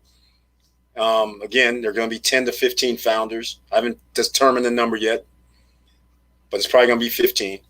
And at this point, and up to 15, that's it. Once it hits 15, or if we have less than 15, it does not matter. Once we close the door is going to be closed. You can only be a founder in pre-launch. So founders are the ones that's going to be able to, when the people pitch, we can either do it solo, just like Shark Tank, or as a group, which is the preferred choice if it comes to that. And of course, we'll be having the pitches to us where we can say, we'll give you X amount, big time. We want equity, or we want royalties, or however you want to structure the deal, just like Shark Tank. We're bringing it, big boys. So therefore, people come to us. We can get equity in startups. We can be first investors. We can have that first mover advantage where we get in cheaper or we have equity stakes. Now, keep in mind, most companies fail. Even on the Shark Tank companies, they fail too. They just don't tell you about them because they're all a risk. But you minimize your risk when you know about a company. And even though you say I'm in and I want to do this, what you guys don't know, or maybe you do know on Shark Tank, they actually go behind the scenes and you still have to check out the company and make sure everything's legitimate. And sometimes what people are presenting is not fully true. So therefore, the deal doesn't actually happen in the back office, even though on TV it shows deal. You follow what I'm saying? So we have the same thing that's going to happen here. All right. We have to do our due diligence. Just because somebody said we made $300,000 last year and our revenue and our profit was 50% and we sold on all these platforms, you still have to check it out. So anyhow, that's one of the features of SSN Lifestyle, is that the founders have first dibs. Everybody as a member will be able to be and watch the pitches. So now, in theory, this is what could happen. You could have a situation where somebody says, I'll use a simple $50,000. Somebody, and we all, whatever, we're in and out, and somebody says, well, looks like we only have about 30,000 to 50,000 into this. So therefore, if somebody wants to invest in this, the rest of the membership can now say, I'll invest in it, or whatever individuals. Once we hit that number, then those are the people that's going to be invested in it. Everybody else loses out on that deal. So it's going to be pretty sweet. So that's another feature of SSN Lifestyle. All right, we're going to wrap it up, ladies and gentlemen. Let's see what we got left. All right. I'm the guy laughing on the beach. That's right, Curtis Davis. I saw the startup. The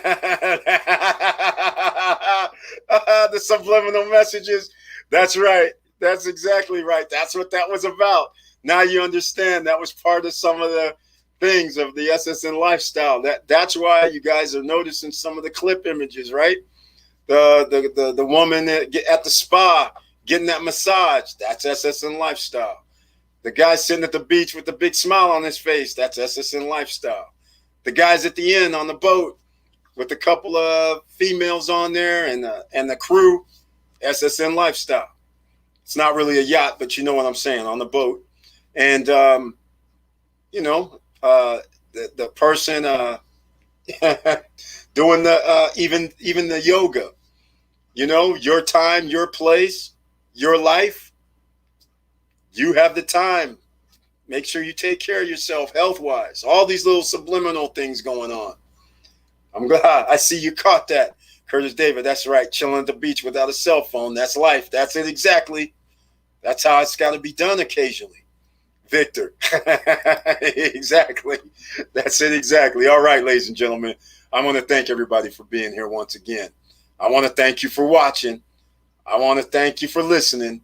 And please like, subscribe, and click the bell below so you get the latest updates. And I know it's hard out here because we're in the field. It's real out here. Don't think that I'm sitting here resting on my laurels. Like I said, I'm starting SSN Lifestyle. This is the final frontier for me on this one. This is the last big project. And this project is based on the idea that we're trying to help ordinary citizens, the OCs. This is everybody. That's why the entry point is going to be a certain number, so we can potentially help other people. That's why there's going to be elements where you can make money, sustain yourself for the rest of your life, be able to buy assets, buy companies like the wealthy do, and have money coming in for the rest of your life. This is what we're talking about. You're going to be part of this movement of SSN Lifestyle. When that happens, my final frontier, and I'm going to be happy about it, and I'm hoping it actually pulls itself together and it actually goes off, and we have a great success, as everybody who starts anything wants great success. But hey, we got a lot of work ahead. We're going to make it happen. And that should be your thought process as an individual. You have a lot of work ahead no matter what. You just can't rest on your laurels. Things cost more. Again, I'm going to say this. I normally don't have an ending this long, but I have to say it like it is. A lot of you are sitting here right now going, if only I had $1 million when I retire. I got to say something. When are you going to retire is my question to you. First question would be, if you go, hey, I'm only going to work till I'm 50, 55, even 60, I got news for you. The average age that you're going to live to be is 78, 77, 80 years old. You're going to have $1 million is not enough to live for another 20 years if you retire at 60. That's $50,000 a year that you're going to be able to spend. That means you're going to have to take some risk somewhere, or you better have extra streams of income coming in from somewhere. That ain't going to be enough, especially when prices are rising as they are now and money has been printed. All right? So you're not going to be able to live the same today for 20 years on $1 million. 50,000 can buy decent enough stuff today, but in about 2 or 3 years, that 50,000 is going to be reduced to buy about $35,000 to $40,000 worth of stuff. And you're going to keep continuing it out. Every 3 to 4 years, you're going to have this drop. Just like right now, I'll use a perfect example. Somebody retired in 2000 at 60, 62, whatever. They are still alive right now. They retired and had like $600,000 going, $30,000 a year. That'll be enough. Anybody who makes $30,000 a year, you pretty much know that's not enough.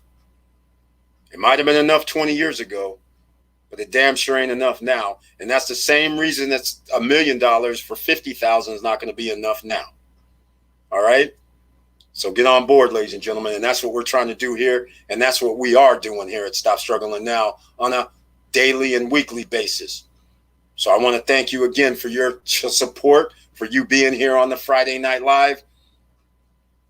And with all that said, keep your head up, keep moving, and I'm out.